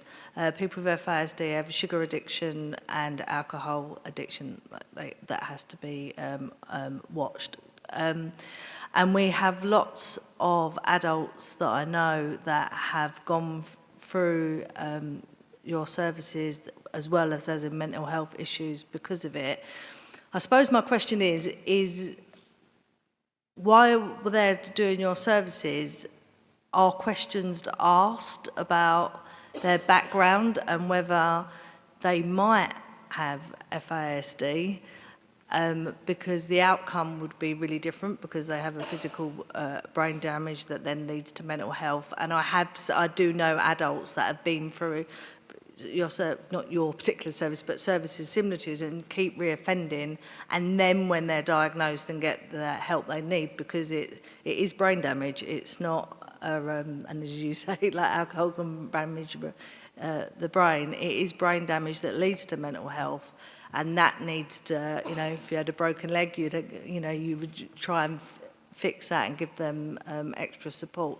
So I suppose, are we looking into whether there is a physical reason while people are misusing alcohol and becoming addicted, and how we treat them differently than somebody with just addiction? Yes, thank you. So we do talk to service users about FASD, but more so pregnant women and women of childbearing age. It's a very good point that actually that's an area we could improve on, is asking adults if their mom was a drinker. We don't ask that currently. What we are improving is our offer for people with neurodiverse conditions generally. We do ask that at point of assessment now that we didn't, so that's a stream of work which has just started. But I will take your point about why we don't ask that and look at that. then I thank you. But and hats off to you for knowing about FASD and already looking after pregnant mums. I'm grateful. Thank you. Thank you, Councillor Jackson. And finally, Councillor Lane. Thank you, Chair. From stocks, we have about 9% of 11 years who takes drugs from, and then we have about, when they get to 15 years, it's about 38%. And reading from the report, I noticed that you collaborate with the prisons and other institutions. So what I would like to find out from you, do you collaborate with schools or colleges, or because in Medway we have about 3 universities here? Do you collaborate with them? Because I believe prevention is better than to cure. So if we can target the young ones from the schools, then maybe they will not get to the stage of even having to go to the prison. So what's the collaboration between you and our educational institutions? Thank you. Yeah, the Combating Drugs Partnership seeks to pull together people from right across the sector.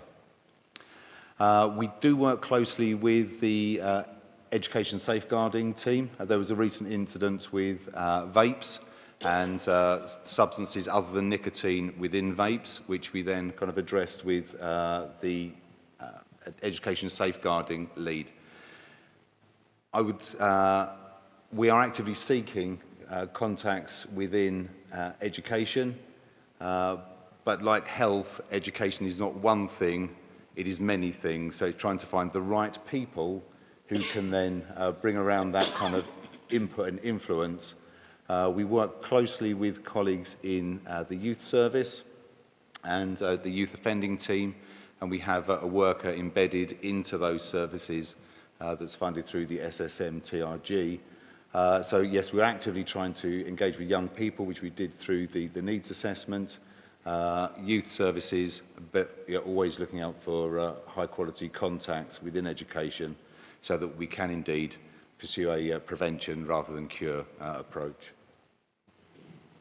Thank you, Councillor Lane. Just a quick couple for me, Steve and Amelia. I suppose the first question is around the staffing. How does the staff vacancy rate, or Councillor Prent was mentioned at the beginning, how does it impact the current contract and delivery? I know you're doing some great stuff, so I'm not trying to catch you out, Amelia. It's just about it must impact the stats and delivery outcomes. I think the team work incredibly hard, and I think I have to say that as a commissioner, and it is kind of credit to the Forward Trust team for doing that. If there were more staff, and Amelia can kind of comment on this, there would be less caseload, which would mean that somebody would be able to spend more time with somebody and it would be a better service. Some of the other places we're then carrying some of those vacancies was around outreach. The public health team wanted a model that was about taking services to where people are as much as possible rather than come to our building and access services. So it's been a struggle getting some of the outreach workers. I think that's kind of fair to say, isn't it? Absolutely, yes. Like Steve said, it impacts caseloads, and it means we can't do everything that we want to do. But we have started looking at the workforce strategy. So alongside the Harm to Hope document, there's now a workforce strategy because it's recognised that actually we need to bring more people, more skilled people into the substance misuse field. So we have started thinking about how we can support a specific qualification in substance misuse to make that more of an attractive career pathway for people. So that is something we're thinking of. So apart from the casework is an impact, but obviously it's putting pressure on the current staff team, whatever. Okay. Can I just ask you, Amelia, about the partnerships you mentioned about? I'm sure KMPT renewed this, and I know I'm going to ask this question, but I mean your partnerships with our partners, with the mental health teams, etc. Are they strong? Is there any gaps with any of the partners that you'd like to see strengthened?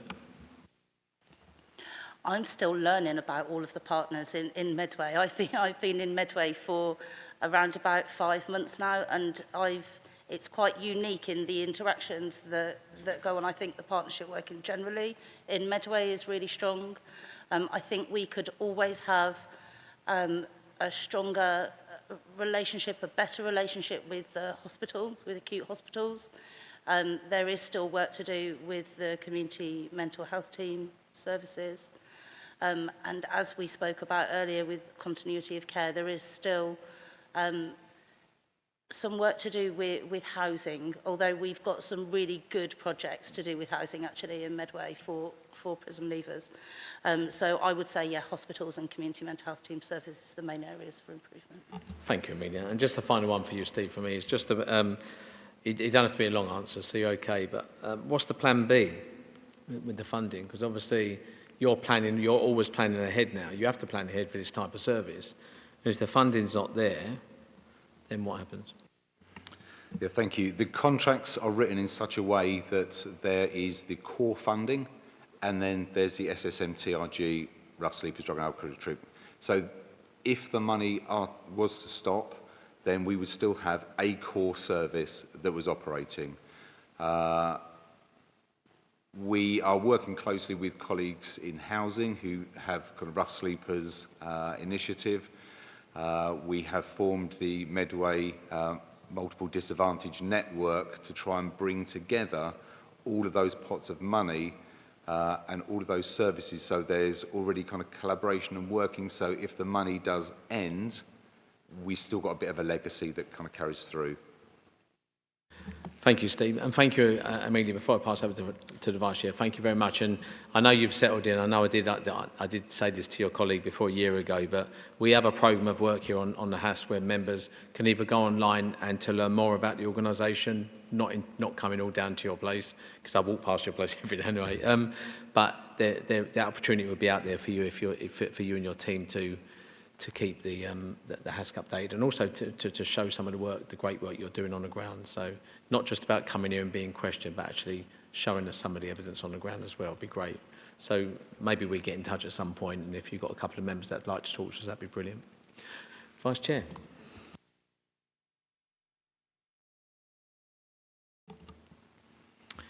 The information on our briefing. Who was it who asked me?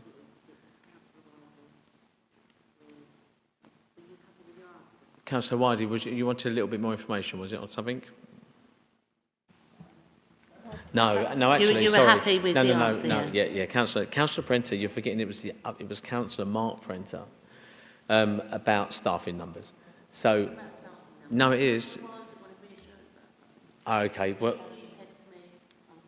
yeah, well, I'm asking you to add the staffing because Amelia said to Councillor Mark Prenter, this is very difficult, this.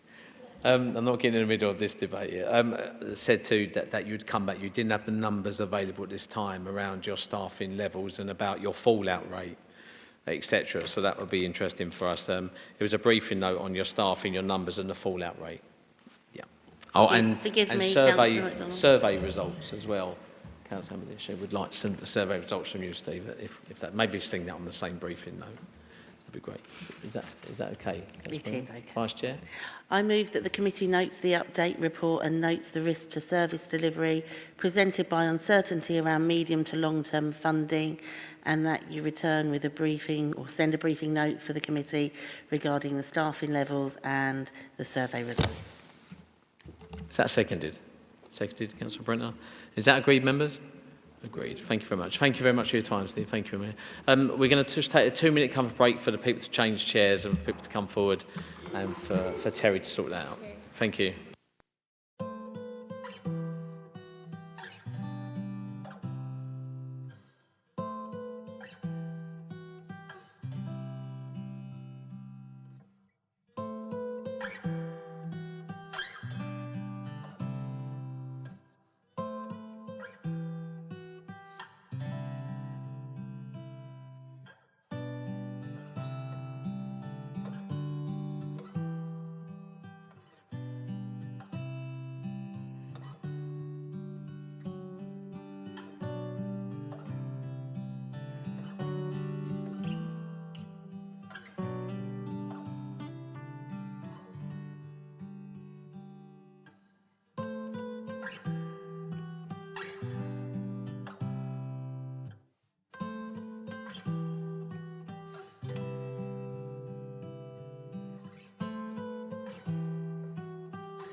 Okay, we move to item 8 now. Kent and Medway NHS and Social Care Partnerships Trust Strategy Update. Adrian and Donna, welcome back, Adrian. You've certainly been here quite a few times over the last few months. Over to you to present your report. Thank you, Chair. This evening I am joined by Donna Hayward-Sussex, who is our Chief Operating Officer and our Deputy Chief Exec. And we're here tonight following up for a request to provide an update on our progress in our first year of our 3-year strategy that was launched last year, and also a brief update on executive leadership portfolios following the new Chief Exec's position. Over the first year of the strategy, we had 6 priority areas that we wanted to cover, and the report details both some of the successes and some of the challenges of those 6 priority areas. I'd highlight to the committee this evening some of them, including the community mental health transformation. Delivery is going well with that, and we're on track for completing our rollout of our Mental Health Together and Mental Health Together Plus programmes across Kent and Medway the end of this year. We've seen an initial improvement in terms of violence and aggression incidents on our wards for our inpatient units. Recently, there's been a slight increase again with regards to the violence and aggression, but we're now undertaking work to establish whether that is a pure increase in violence and aggression or it's now an increase in reporting, and staff are feeling more comfortable reporting on those incidents. We've eliminated the COVID backlog of patients waiting for a diagnosis of dementia. However, the diagnosis of dementia remains a significant challenge across Kent and Medway. Yesterday, we launched a new pilot of a standalone memory assessment service, and we're expecting to see the results of that in the coming weeks. And we continue to work with our system colleagues to address diagnosing dementia within the communities. We have achieved all we set out to achieve in terms of our recruitment and retention, and in terms of our brand and identity programme, we've undertaken over 730 hours of listening from stakeholders across multiple venues and multiple types of stakeholders.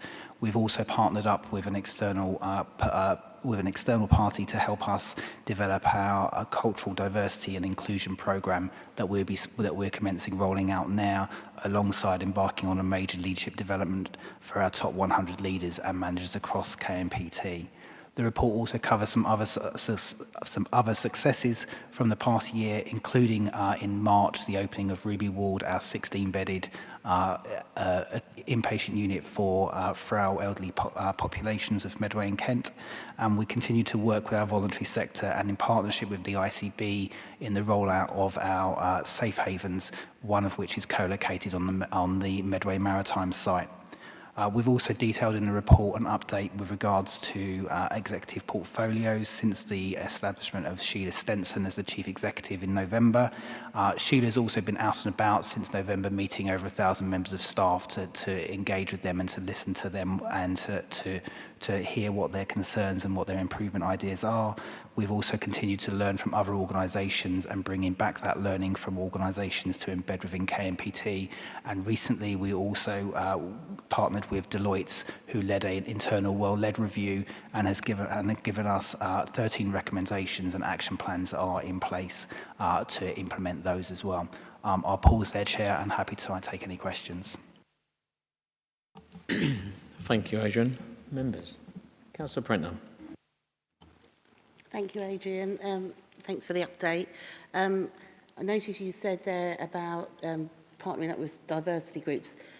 The power of the annual report, Power of the Crowd, from the Director of Public Health here, mentions Sahara, which looked like it was beneficial from a volunteer community. Is that going to be the sort of thing that you're talking about with various diversity groups? Also about the dementia standalone pilot that you're running, starting tomorrow. How long is that going to run, if you're expecting the results in the coming weeks? And when are we likely to see any sort of change as a result of those results? And the last one is just the one-team approach in Safe Haven seems to be working to reduce the numbers of patients presenting at A&E or emergency department. Is that going to continue in the long term, or is that just a sort of short-term solution to bring down the numbers initially? Because obviously, if it's working, we'd like it to continue. And it's very good to see the backlog eliminated of the second appointments of a dementia patient. So that is a huge well done, especially because a lot of them are particularly elderly. So that's all. Thank you. Adrian? Thank you. I'm going to take the first two on that. With regards to the Interaction for Diversity partnerships, absolutely, you know, we're looking at all those opportunities for that. The external consultant is working very closely with us and drawing in her experience from multiple other organisations, including hospital, NHS Trust as well. But it's certainly something we would be happy to consider as well going forward. In terms of dementia, the pilot area in the South Kent coast has started yesterday. We're already seeing some innovative feedback from that. We are expecting to scale that out at pace over the course of every 2 weeks or so as the first phase. The second phase for that will be looking at alternative multidisciplinary assessment as opposed to not just the consultant assessing those patients. And then our third phase, as I mentioned, is working with the system colleagues to see how GPs with enhanced roles and other services can be used to improve the diagnosis rate. I've made it clear previously, it's unacceptable that our patients are waiting too long. We are starting to see some early turns in that, particularly, for example, in Medway, our Medway dementia service last month saw 21% of people within 6 weeks. We're aiming to get to 95%, so we're not going to keep going. We're not going to stop until we've sort of got there. In terms of that, so we remain absolutely dedicated to that. And I'll pass you over to Donna for the safe haven part. Thank you. Just testing, I've never done that before. So thank you for mentioning the safe haven and asking a question about it. It's a great initiative in Medway, and it's leading the way actually for the county in terms of what we might do. It's a great model in terms of partnership working, and specifically for us as an NHS organisation, it's really shown the value of the voluntary sector and the role they have to play in the prevention of people going into the ED department and waiting for a very long time. So I'm absolutely delighted to say it is a sustainable initiative. It is here to stay. It's demonstrating great outcomes, and we couldn't be more delighted to be working with our partners in that provision. Thank you very much, and that's really pleasing to hear. Thanks very much. Councillor Campbell.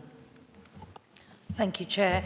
So I feel quite passionately about the service offered for mental health, people who suffer with mental health issues.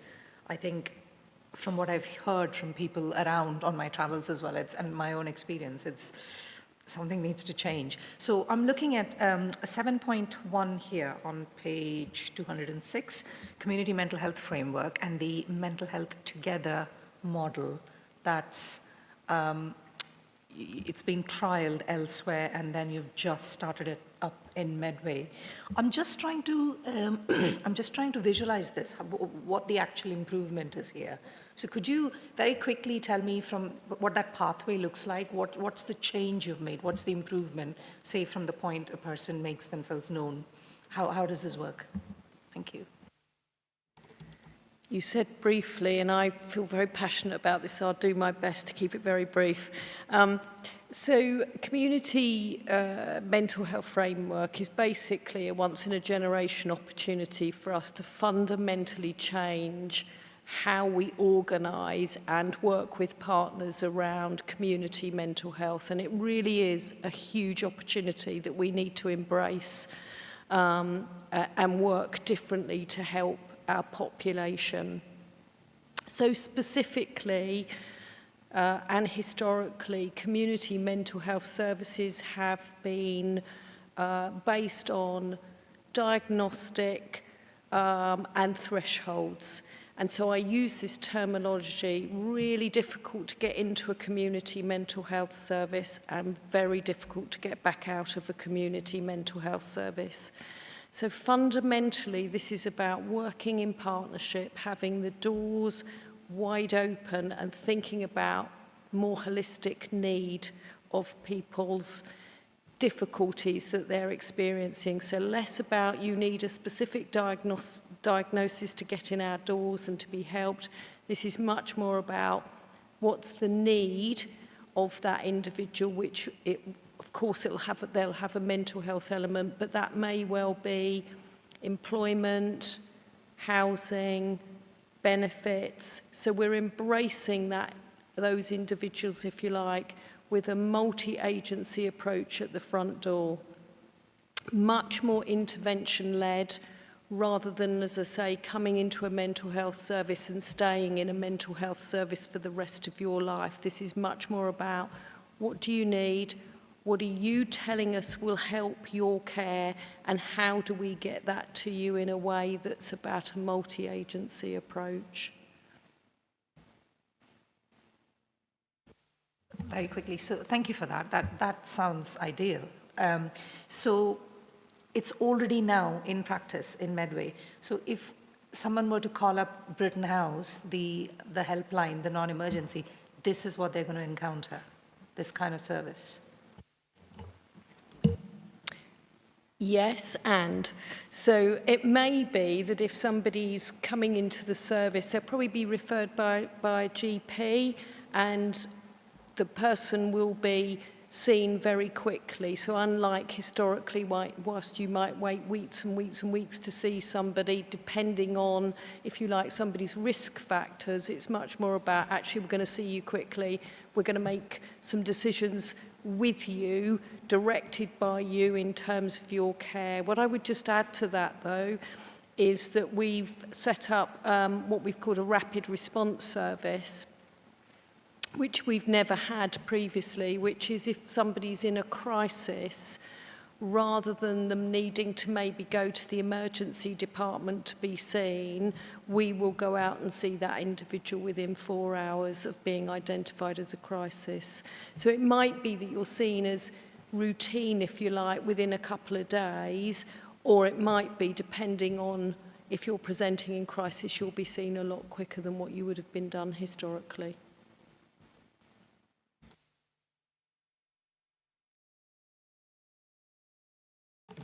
Councillor Jackson, did you not have Madisha? Thank you. Thank you. I've just got two questions. The first one is pertaining to your transformation program where you rolled out teletracking to manage your patient flow through EDs, yeah? Last year. I just want to know what new insights did that software give you, considering Medway Maritime Hospital was one of the laggers in adopting digital technology to manage patient flow at the front door. And the second one is to do with the increase the percentage of BAME staff in roles at band 7 and above. So the issue I have here, just to raise, in terms of the term BAME, the Race Commission Board have basically said not to use BAME anymore as a term. We need to be more precise with our language, and in doing so, what sort of support are we doing so that if we're elevating staff up to band 7, what sort of additional support and mentoring are they going to receive from the trust? Thank you. So with regard to your first question, we are not part of that programme with regards to the teletracking for patient flow. That is Medway Foundation Trust, so that doesn't sit with KMPT. With regards to the second one, you're absolutely right. We've already agreed as a group of execs to move away from BAME categorisation, and we're also working alongside our inclusion and diversity programme to look at how we can support those, to support people that will benefit from that. So we've got a whole package of care. The cultural diversity programme is in 2 phases. We've done the diagnostic piece already. We're now moving into the mobilisation plan, and that's got 6 different work streams in it. And one of them is about how we support previously known as BAME staff, and how we help develop that alongside the ongoing KMPT management competency programme that we're about to launch as well. And thank you. And just to just to reinstate the point, I'm fully behind the move to support staff from diverse backgrounds. It's just in the sense of, over the years, when we take a look at what BAME actually represents, a lot of people are shoehorned into this big category, and you still don't have any nuance of who you're actually supporting, whether they're Asian, people from Asian background, people from Black, African, Caribbean background. It's just you're all into one big grouping, and then, okay, we're meeting our quota. So yeah, it doesn't really reflect the communities that we serve unless we can be more precise for language. So thank you for that, much appreciated. Thank you, Councillor. Councillor Wiley. Thank you. I have two questions, really. You mentioned the opening of the Ruby Ward, which I'm pleased you use that word because it does mean the old Ruby Ward closed, not just relocated. So, but when that Ruby Ward was proposed to be closed, KMPT did say they would help with the transport of not the patients, but the patient's family, because they're elderly and frail, the patients, obviously a lot of their family and friends will be similar, only, yeah. So have you done anything about that, the transportation? And the other question is, you mentioned the 13 recommendations, but I didn't see them listed in here. Could we have a briefing note with those included, please? Yeah, thank you. So with regard to the transportation for the new Ruby ward, we are still working with to ascertain what the demand is at the moment. What we obviously with 16 beds and the length of stay of those patients, we've had the turnover is somewhat lower than what we would expect on other types of wards. We're still working to identify where the need is. We haven't seen that with regards to demand, particularly from the relocation from the old Ruby site to the new ward. But we do also offer a number of other alternatives, including our volunteer team who work with patients and relatives in terms of sort of volunteer taxis to help support where needed as well. As I said, we haven't seen that demand as of yet, but it's actually a conversation that I had with some of the team earlier on today to look at to make sure that we capture that data, and if we do need to put something in place, we can then start to look at what those options are. And I'm sorry, I forgot what your second question was. Could we have a briefing note on the 13 recommendations? Absolutely. On your, yes. Yeah. And if I can come back with a third question, on your answer, has the percentage of Medway patients in the Ruby ward altered? When it was in Medway Hospital, was it 80% Medway patients, and now it's 50%? Do you have that breakdown of statistics? I don't have those breakdowns of statistics today. However, Ruby Ward, with the old Ruby Ward, was not specifically for Medway for Medway patients. So we operate a Kent and Medway-wide bed system. So we will utilise as close to home as possible, but we will utilise those beds within one of our 3 acute sites. So I don't have the breakdown with regards to that, and I wouldn't have expected the percentage to have changed. But we can give that to you afterwards. If you could look at that, please. Yeah, thank you. Thanks, Councillor White. We've added that onto, we'll make sure that's added onto recommendations when we go to the recommendation. Councillor Prenter. Thank you. You've got lots of initiatives going, but without staff, you're not going to be able to deliver those initiatives. So I'm just looking at the staff vacancies. 14% was your target. You've now got it below the target. Are you not looking at driving that down, or is that where you're sitting? And what's stopping you, if that is the case, driving that down? What is your plan to lower your general spend on agency staff? Because you're spending a lot of money on agency staff. The talent pool of 300, why are they just sitting in the talent pool? Why are you not recruiting them? Is it because funding? I don't know. And also I noticed on there as well, 8 new consultant psychiatrists replaced 3 locums. Is that a like for like financially, that you got 8 full-time equivalents versus 3 locums? Is is that the cost of a locum versus a full-time equivalent? Thank you. So with regards to the vacancy gap, we're currently sitting as last month at 11.9% vacancy gap. Now that does sit quite high compared to other acute providers in Kent and Medway, which range between 2% and 10%. However, in terms of the mental health trust, we're one of the lowest in the region. If you look at our neighbours, some of them include vacancy rates up to 16.2%. So it's a difficult one to compare within Kent and Medway, so we have to go more regionally. Is it something that we would like to lower? Absolutely, because we want those vacancy gaps to come down, so we're not reliant on temporary or bank staff. With regards to the consultant body and increasing them from 8 to 8 from 3 locum consultants. Locum consultants do come with that degree of flexibility, but they also then do come at that increased cost. We haven't made any changes, as far as I'm aware, that would increase our cost. So we've probably secured additional staffing at the same cost of those agency, and that also includes some of our big initiatives this year, particularly in terms of making sure that we stay within a financial envelope for temporary staff. Our biggest spend at the moment is more expensive locum consultants, so we need to try and drive that down, which our Chief Medical Officer is working very closely with. I think that answers all of them, but the talent pool. What are you doing with the talent pool? Are they just sitting there waiting for you say you've got vacancies, but you've got a talent pool of 300. So what's stopping them being employed by the trust?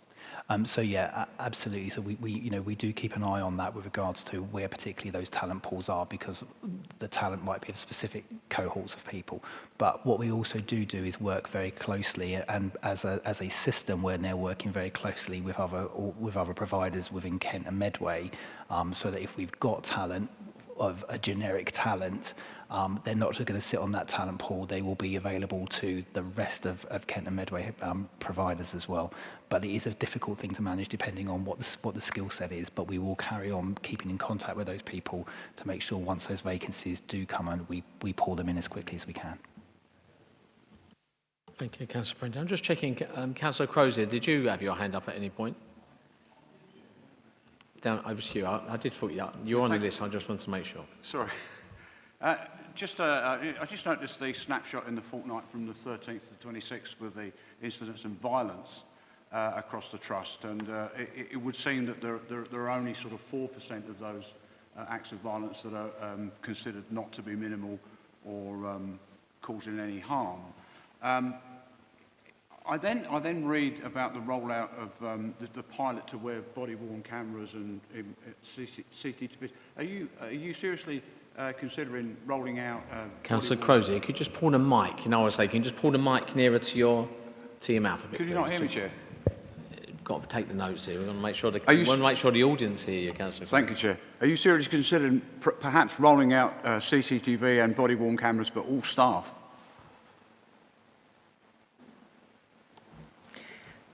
Thank you. It would be on the inpatient services, so not in our community services. It would be inpatients only.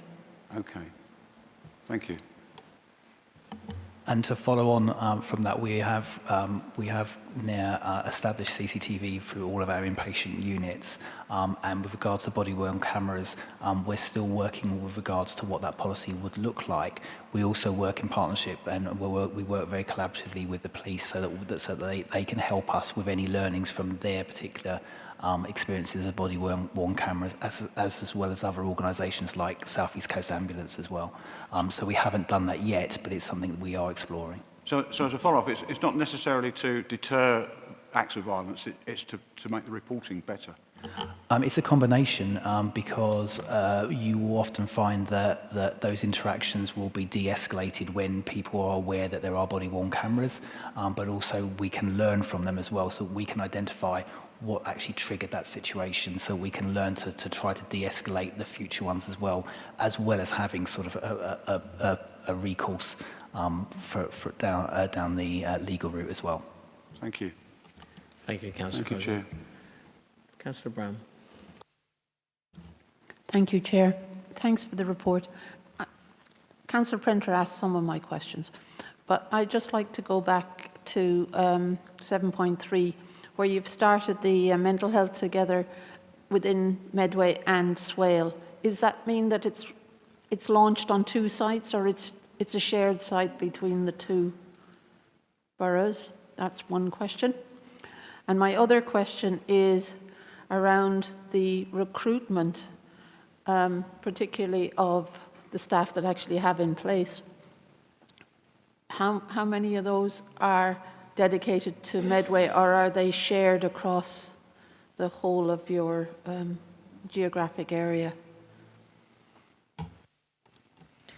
Yes, thank you. It's currently 2 sites, Medway and Swale. And I would just say on the recruitment piece, just to make clear that a lot of the roles that we're recruiting to are actually from the voluntary sector or other agencies. They will not be all NHS, KMPT staff. And that's deliberate because, as I alluded to around the safe haven, we really recognise that the voluntary sector and other agencies bring something very unique to us in terms of providing that partnership model that we are striving for. And also, because of the recruitment challenges we have in the NHS, we have to be realistic. Whilst there's investment here, just saying that we've got another 100 vacancies would not be helpful to our local populations, and therefore it's really important that we are really challenging our thinking and involving other agencies in that multidisciplinary approach. Did you want to say something further about recruitment? I mean, we don't have particular numbers with regards to the workforce with regards to Medway and Swale. We can look at trying to provide that to committee as well. Councillor Brown, want to come back? Yeah, I'm a little confused on the second last statement, which you say you've successfully employed 52 nurses and 4 occupational therapists. You've got 8 new consultant psychiatrists, but there are currently 60 nurses apprenticeships. That presumably this is all within KMPT and not within third-party providers. Yeah? Yes. Am I right with that? So just to be clear, that's across the whole organisation, whereas community mental health is part of that, but it's not all that staff that we've identified in there. Does that make sense?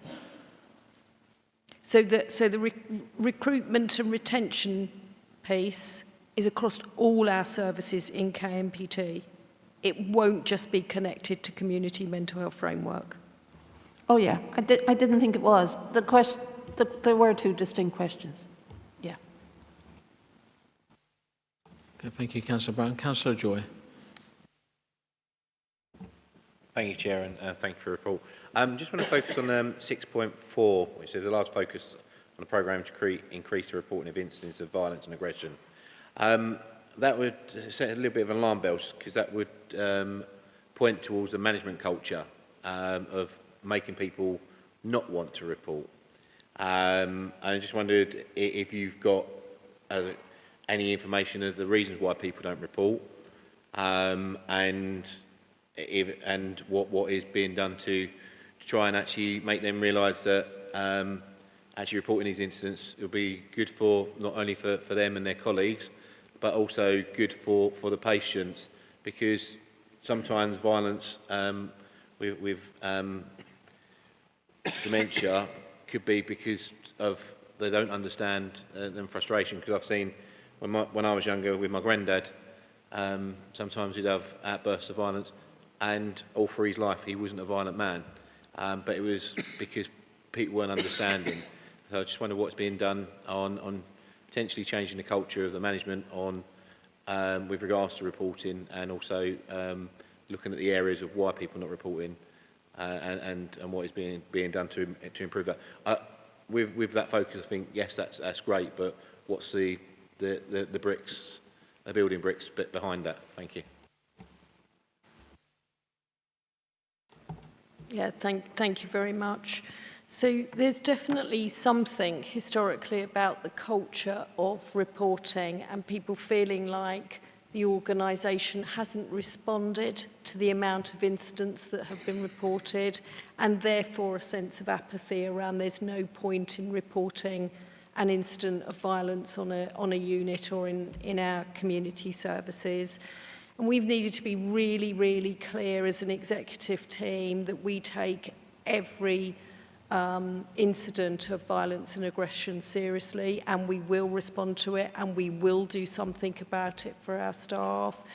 And then there is the element around how do we make that really straightforward and simple for people to do, so that it doesn't become another task at the end of your shift that you're needing to undertake, filling out a long form, reporting with lots of details before anybody will do anything. So part of the strategy is to make that very simple. And that's what's happening on the wards live with I call it a noughts and crosses board, but I'm sure that the chief nurse would be very unhappy with me saying that, but I can't quite remember the name of it. But it makes it very simple for people to say, there has been an incident today, for people to get into a huddle and discuss that incident, and for us to be involved, and the managers and senior nursing and doctors to be involved with how do we help the person that may have been assaulted, abused in some way, and B, how do we support our patients to then talk about what's happened and the impact that they're having on our staff when that happens. But to answer your question, a lot of this is culture that's been established for many years, and we've got to really, really tackle that by being very proactive in this space and making sure that we act upon people's concerns. Come back on that. Could you just ask that at the next time you come, you just give us some update on how this is going? I don't expect it to, if it's 3 months' time when you next come, I don't expect it to be shooting through the roof, but obviously the small stepping stones to achieving your goals. Thank you. Thank you, Councillor Joy. I think for me, Adrian, you know what might be coming. I think thank you very much for the report, and welcome, Donna, for coming. I think Adrian must have told you had quite a journey here, because this committee had quite a few issues with regards to KMPT, and mainly about lack of information. And I'm just a little bit concerned about the detail, and because we did bring some up in the agenda planning. I know you wasn't there, Adrian, but it's something that I want to make sure. I always said going forward that it would be really good to keep the relationship, because it is a stronger relationship now, to keep the relationship if we have the detail. And you do know members, and members that are on the agenda planning will know that we also ask you are a Kent-wide organisation, but you know this has like some of the Medway-based information too. And I think, going forward that'd be key. I suppose my only comments are regarding your report is really good. And I suppose we're not asking for another 80 pages behind what you're going to do to improve the dementia journey, because it isn't good, I mean, and it isn't something. We are external, so it isn't something. We are here to make sure that our residents can access them services and not be waiting a long time. So I suppose for me, it's not just me saying, well, 21% is not good. You need to get to that, but it's the detail behind how you're going to get to that. Maybe if members agree, what we might do is focus on, and don't worry, I'm not calling you back every 2 months, but for the next time we call you back on our agenda planning, focus on that element around dementia, because it is a very key topic for most of our residents that we speak to, and actually some family members that most people have experience of. But for this panel to keep, for you to say, we're at 21%, we want to be at this percent. What's the journey? And I don't think we quite have that yet. And maybe and I will touch on the board in a minute, Donna, because Adrian knows I will go on about the board in a moment. But maybe it's because you're still planning that journey yourself. But you have always told us that and been honest about that. So it's about that honest journey. The staffing is still an issue. I know you've you've achieved a good figure. I just wanted to ask, though, around the agency rate, because there is questions around about how many of your staff, how many are agency. I know you've got some things on there, but if you can just tell me that when I finish asking my next couple of questions. We would like to see that staff survey as well. Most of the times I get the report, we get the report here at HAS, and we have it from all organisations. So you're not alone. It's always, well, the staff survey's coming soon, and then we never seem to get the staff survey. So it would be good, because obviously we had them strong concerns before, and I'm not seeing those strong cultural concerns now around that bullying behaviour and etc. we had in the past, but still it is a concern when we don't see it. The maids in West and East Kent, what about Medway? Where's, we're going to ask the question. I'm not just pro about, but we're here for Medway, so it's about what new things are you actually doing here in Medway? I know we're trialling it everywhere else in Kent. What are we actually trialling in our key services in Medway, which is quite a large place? Two more things, just quickly. So relationships, it could be for the next reports, don't worry. We can catch up Adrian the next time. But, it would have been good to get an update on how. I know there was issues before with the hospital and with that A&E and with nighttime provision and making sure that flow. You put a little bit about patient flow there, but it's not enough, I think, for us to be able to judge the possible improvement that is there. And I think there may be an improvement. We can't judge that with the data. And about, obviously, you heard the comments from the drug and alcohol team about they would like to have a closer relationship with you. So maybe you can just touch on that in a moment about how you are building those. Because I remember the last time you said you would be building. It's great to hear you, Donna, mention about the voluntary sector.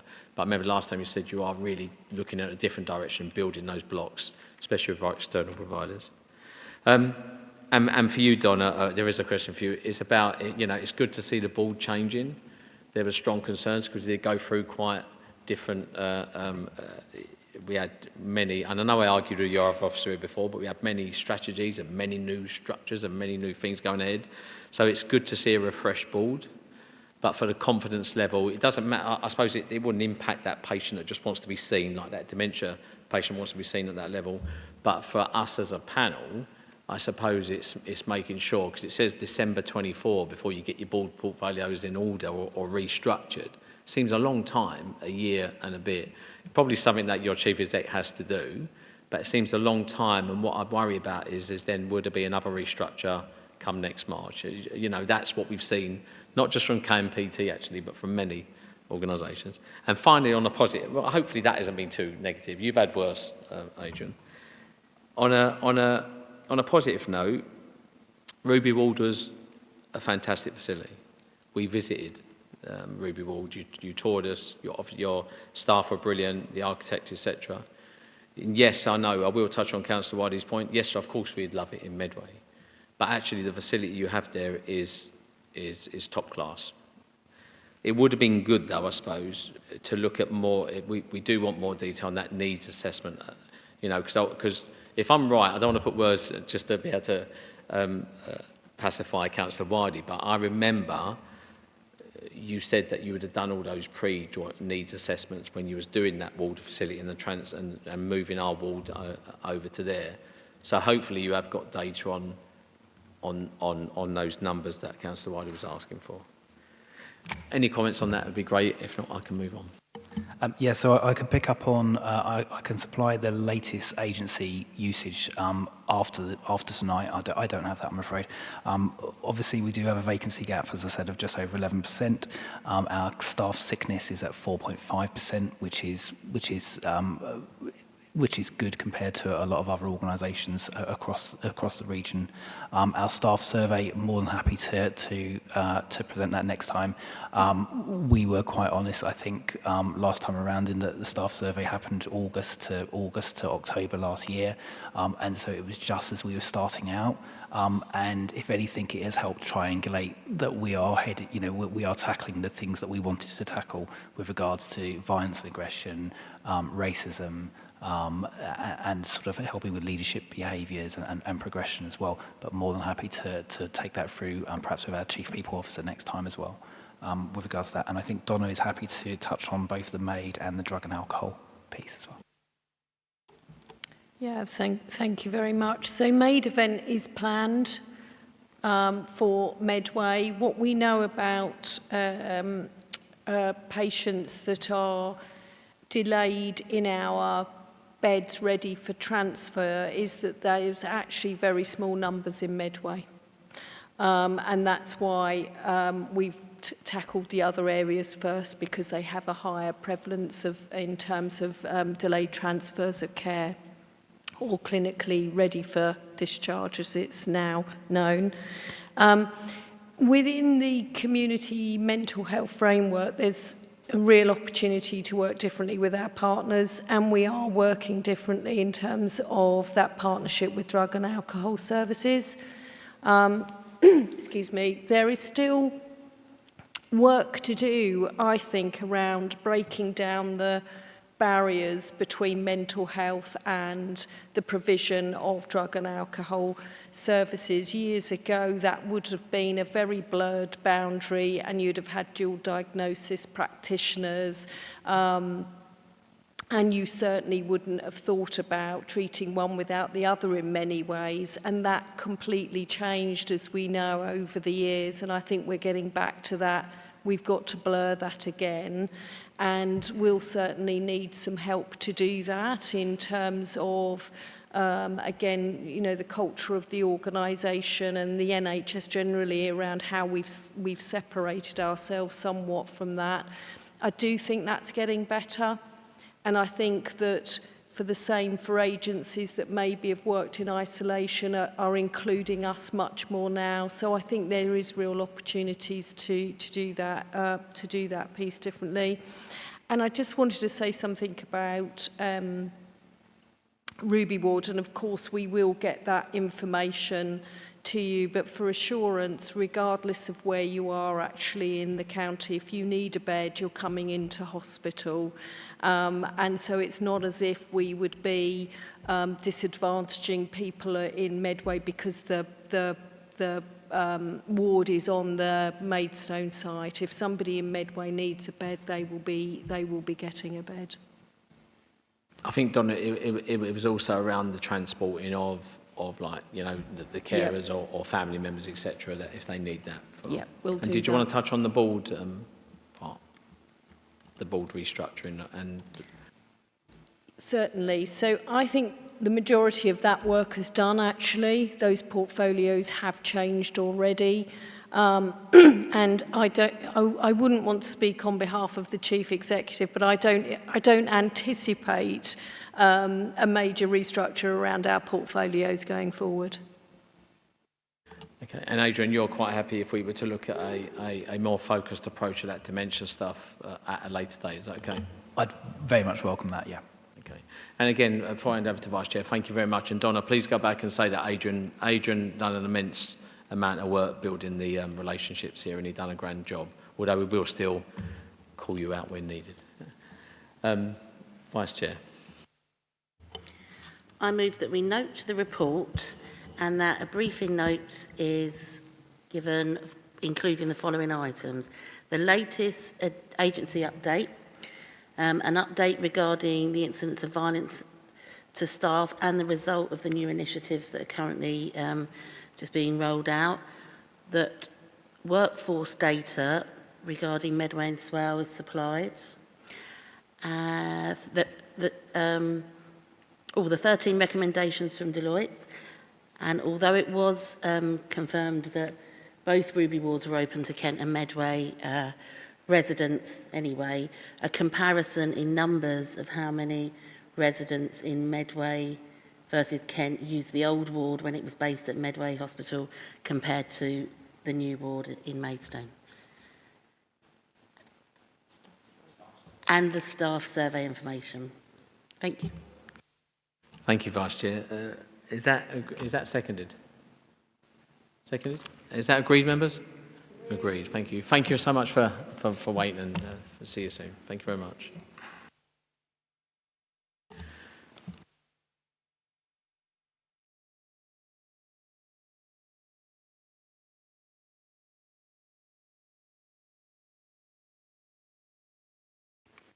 Okay, members, item 9, care experience as a protected characteristic.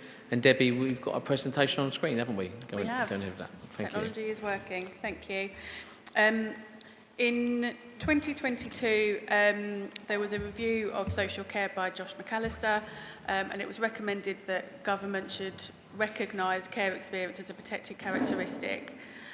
This wasn't taken on by government, but locally, lots of local authorities have taken that on themselves in a push to tackle the stigma and discrimination that we know care experience people face.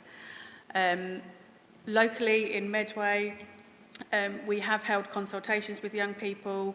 We've had an online poll, and there's a little bit of information that I'll give in a second.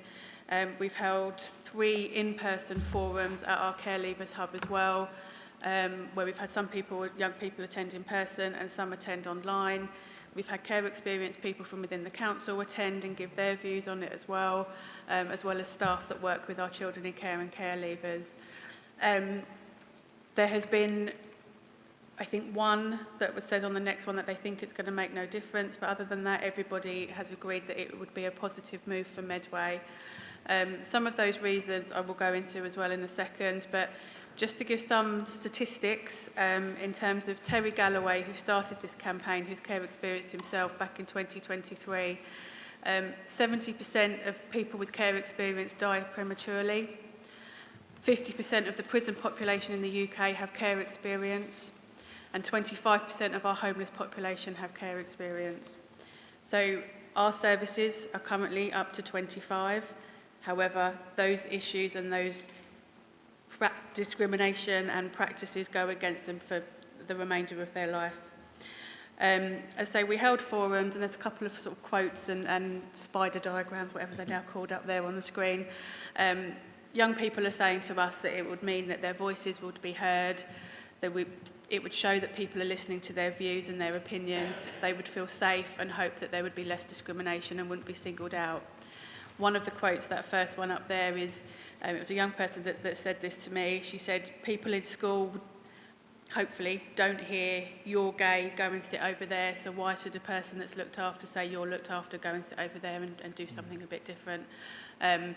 Interestingly, at the Children's Overview and Scrutiny last week, there was the Youth Council were there presenting, and unfortunately some of those discriminatory practices are still going on in schools, and more so for our care experienced people as well. Medway Council did an online poll alongside our Medway Children and Young People's Council, MCYPC, and there's some quotes up there, but I don't think anything would be surprising. Children in care should always be protected from being judged and be able to have the same opportunities as others not in care. It's hard enough growing up away from family, but when you're worried that others judge you, it impacts on your future, and it is worse.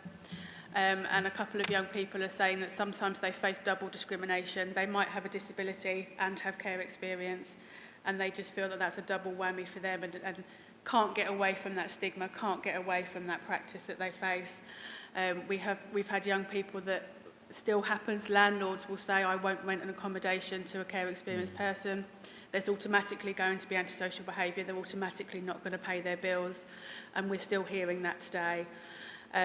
We're still hearing, there's a BBC video, I can find the link in the future if anybody wants it, but a young person was saying if her employer said to her, if I knew you were care experienced when I offered you the job, I wouldn't have given you the job. And that is happening today, and I don't think anybody in the room wants that to be happening. Medway Council already has a good local offer for our care leavers. Ofsted told us that last year. But there's always more that we could do, and that's why we are joining this national campaign in Medway. We are aspirational for our children in care and our care leavers. What we are asking in terms of protected characteristics is that when services and our partners put together policies, put together service provisions, that they consider a care experienced person the same way as they would somebody with a disability, for example. So the first step in this is about looking at policies within Medway, with our partners, with our in-house services. What do we need to change in terms of that Equality Law, that Equality Act? There's a couple more reasons up there, but I'm keeping it brief. So what this will do, what we're saying is that as Medway Council and as officers within the council, it further evidences our responsibilities and our commitment to our care experienced people and our children in care. It will add Medway to that national message that's going on out there all the time at the moment, and it will send a clear message that we want to eradicate that discrimination that we know people are still facing. We're not saying that services need to increase their offers. We're not changing the Leaving Care Act. We're not changing law. What we're saying is that actually within Medway, locally, we will recognise care experience within our equality law, within our service provision, within our policies. And so far in Medway, this has been really supported. So I hope that you'll support this as well. I kept it brief. Thank you, Debbie. You've done really well. But it's a really, really good, important topic you're talking about. And that. So, members, Councillor Crozier.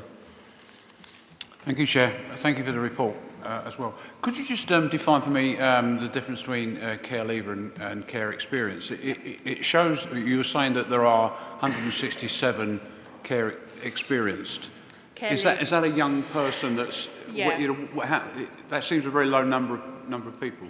So that is, at the time that that report was put together, that was open to my service at the time that report was written. So that's a young person that has been a child in care to Medway, and they are aged between 18 and 25, and they are considered a care leaver. Somebody with care experience is anybody that's ever been in the care of any local authority, so could be any age. They are care experienced, but not under Leaving Care law entitled to a leaving care service, because they're not considered a young person that's recently left care.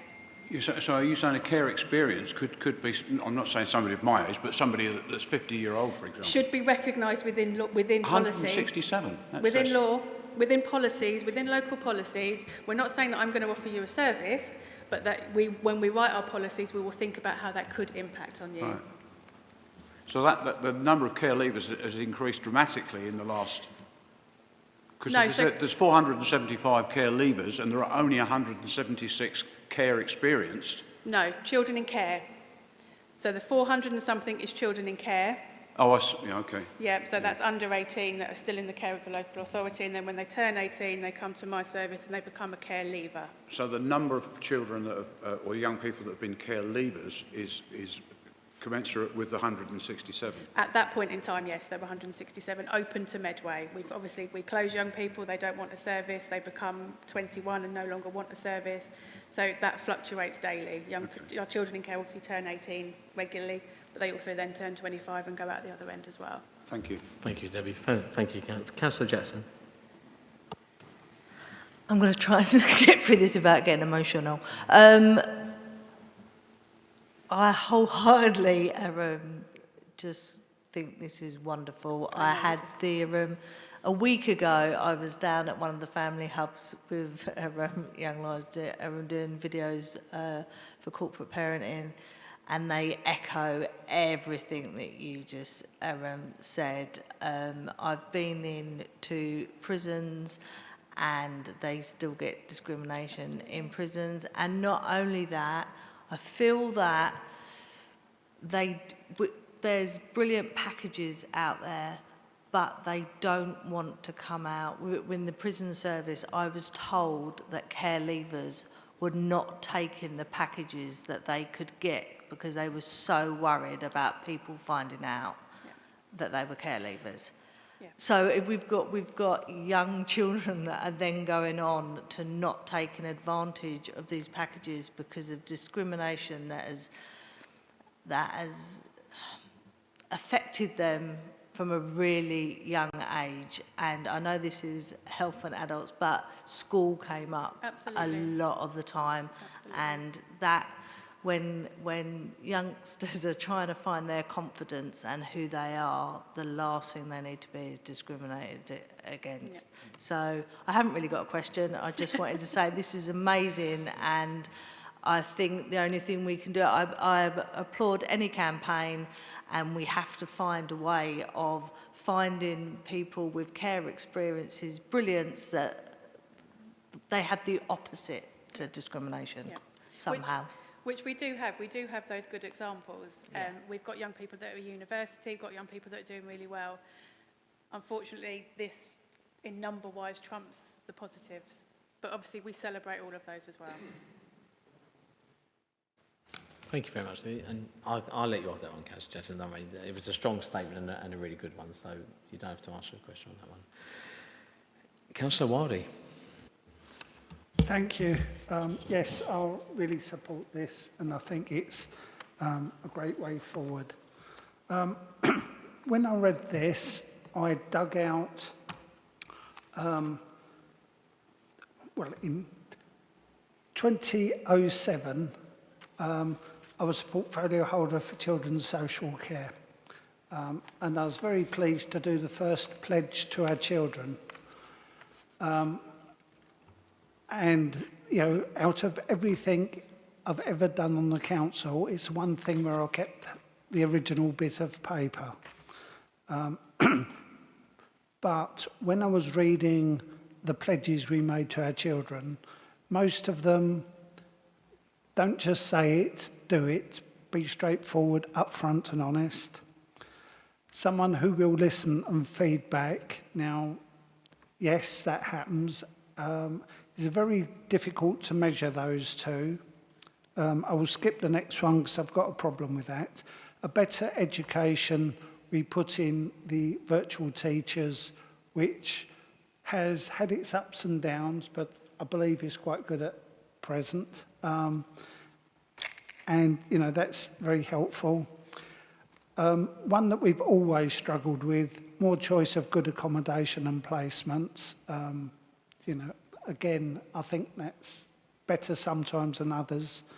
The one I really have problems with is, first, it's a pledge. So whether it's an old pledge or a new pledge, we should keep it. And that was more leisure opportunities. And what we promised to do, we are now offering free use of leisure activities to all of our children in care.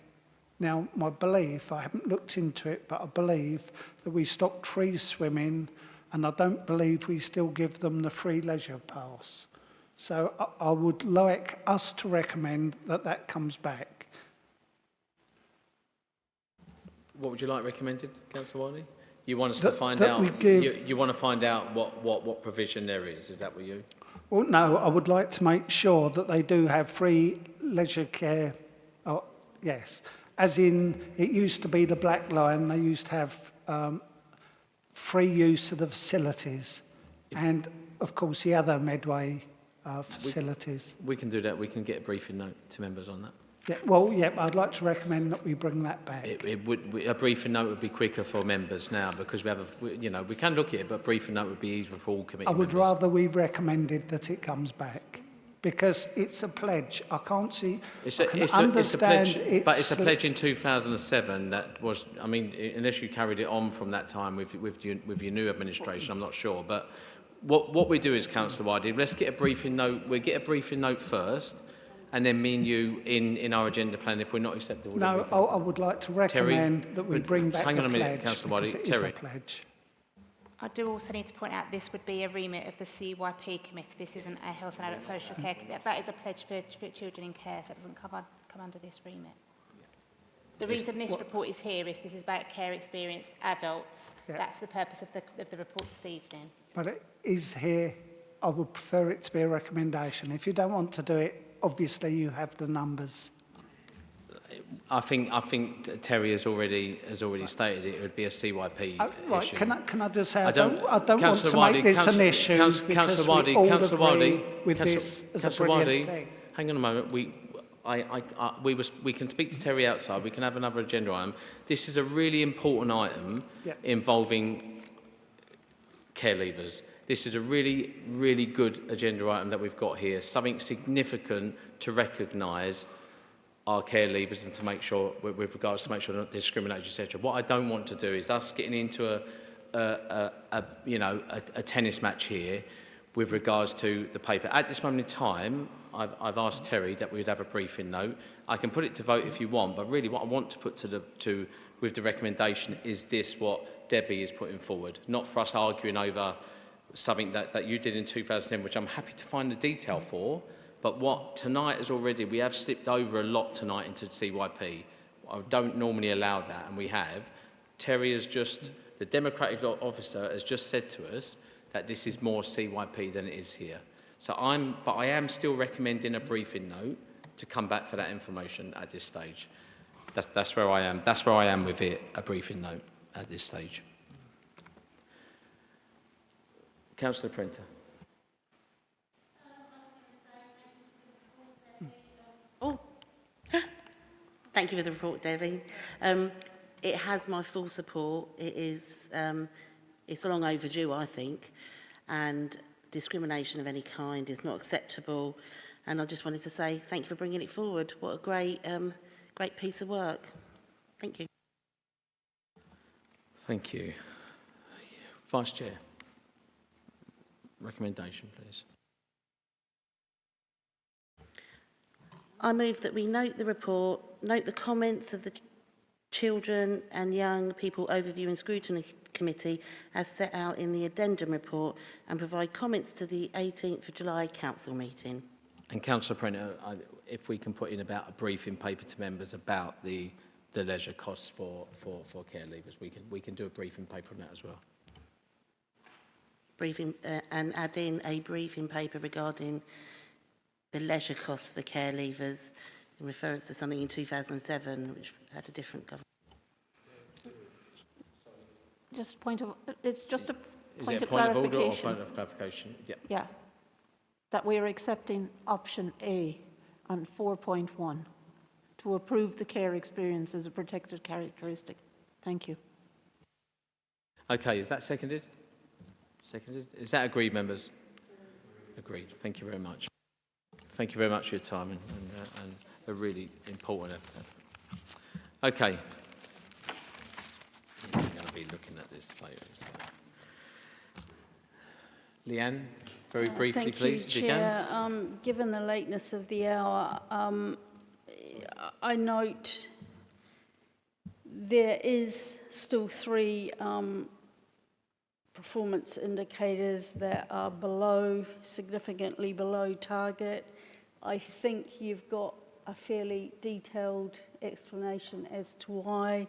We've gone over this before. The reasons haven't actually changed much. It's ongoing, but I'm happy to field questions either now or outside of this meeting, depending on the will of members. Councillor Joy. Thank you, Chair. Just one quick question on page 229, pH 23, number of new settings which are dementia-friendly, communicative. I don't know, that's a rolling year and it's obviously the last quarter. It does mention about at the end of 2023, Alzheimer's Society charity withdrew support. Was there anything before Alzheimer's Society withdrew their support with regards to recording this? Or is it something that is nigh on impossible to record? Please. Can you just repeat what page you're on? Sorry, I lost. On page 229, pH 23. Down the bottom. Yep, David, thank you. Can you just repeat the question, make sure I got it right? I was just saying, and it did say in the report, obviously you used to get support from Alzheimer's Society charity, but the figures obviously are community for the year. So for part of the year you did other things. I'm just wondering, is this a problem to get that information? And if so, if it's that hard, is it something we really should be reporting on? Because we're setting ourselves up to fail from word go, possibly. Right, yes. So this is something that we've had in place for a few years now. And we've done quite well at establishing new dementia-friendly settings over several years. It's one of these indicators or one of these outcomes where we work in partnership with other organisations. So it's not just the public health team doing something. As we said here, the Alliance pulled out of Medway, so the infrastructure around that piece of work essentially declined. But what we're now doing is we're now building that up again. So it wasn't something that happened just acutely in Q4. It was something that was building up through the year. So we're now working with partners to address that so we can continue to develop new settings going forward. Thank you, Councillor Joy. No other members. I think, again, Leanne, I think we are going to discuss it. I know we're going to discuss it at our next agenda planning, because we want to do a thematic review. We really do need it. I know members, you've heard me say it many times, and everyone has said it, including officers, that we need to do some we need to concentrate on our social care. We have talked about it a little bit more tonight, but we really do need to concentrate on social care as well as our health aspect of this committee. Very briefly, Dan, I did have my hand up earlier. Sorry, Councillor. It's got no new settings have been assessed. Could we have a briefing note on what is being assessed, what's in the pipeline, not just where we are, but do we think that will improve, etc. But Leanne will know more what we need than I will. There is expected to be an update coming. It's in the work plan, isn't it, for the dementia? Do you want something before then?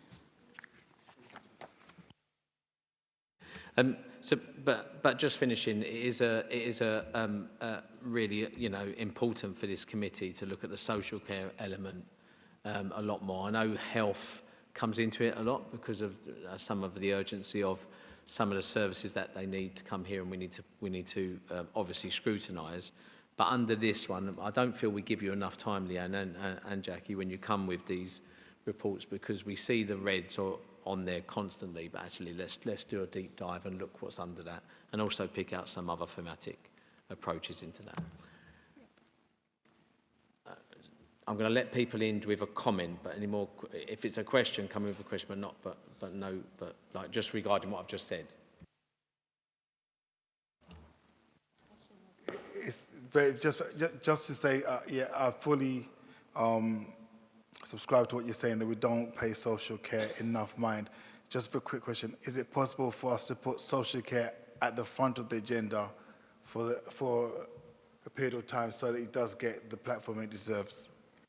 You must be reading our mind, because that is what we are discussing. That's what we're discussing in our agendas, and we do often put it right at the very front, and then the health sector takes over. Hazel, Councillor Brown, did you want to bring something in quickly? I believe we mentioned having a report from partners about dementia care, and I think I heard the word thematic approach, and I think maybe that might be the way forward, so that Leanne and your partners and officers have a reasonable chance of getting the whole picture in. Okay, thanks, Councillor Brown. Okay, Vice Chair. I move that we note the Q4 23-24 performance against the measures used to monitor progress against the Council's priorities, and also note the Q4 23-24 strategic risk summary, and that a briefing giving an update on the numbers of new dementia-friendly settings is provided. Is that seconded? Seconded? Okay, agreed, Councillor Joy? Oh, you. Thank you. Thanks very much. I thought you were going to pull up a point as well. Okay. Okay, agreed, members? Yep, agreed. Thank you. Okay, item 11, work plan. Terry, you've got 4 minutes. I can do that. Thank you, Chairperson. So, just in terms of the work programme, I've got one update, which is just that for your next meeting, I think your routine budget and monitoring reports have been omitted from the list, so they just need to be added back in if members are happy. Other than that, I'm happy to field any questions. Terry, we are coming out, you are coming out with ambulance station visits as well? Yeah. Correct. Okay, we've got new dates for the ambulance station visits. Councillor Wiley? One quick comment. Today we got not briefing note, another supplementary sent to us at 12:21. Can that try to be avoided, to at least give us a couple of days to look at it? I know it was only tiny, and I've thrown wardrobe. It's absolutely down to timing. So CYP was, Leanne, when I'm off the top of my head, 12th of June. So obviously officers need to take time to get the report sorted, get the minutes written. They then get cleared with officers and stuff. So that's as early as we got it today. But we thought it was important for you to have it rather than not have it at all. So that's the only reason for the day. But obviously we try and get stuff to you ASAP.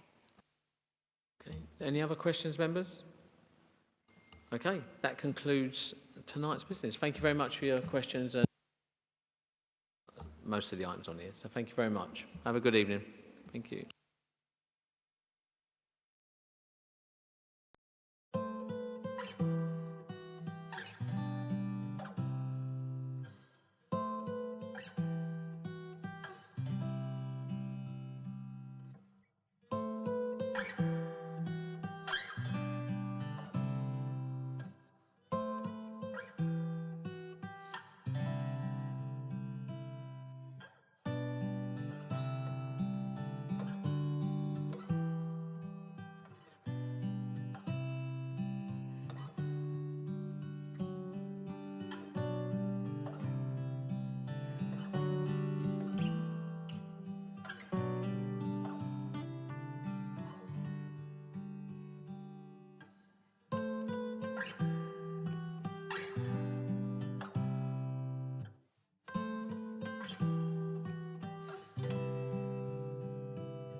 Thank you.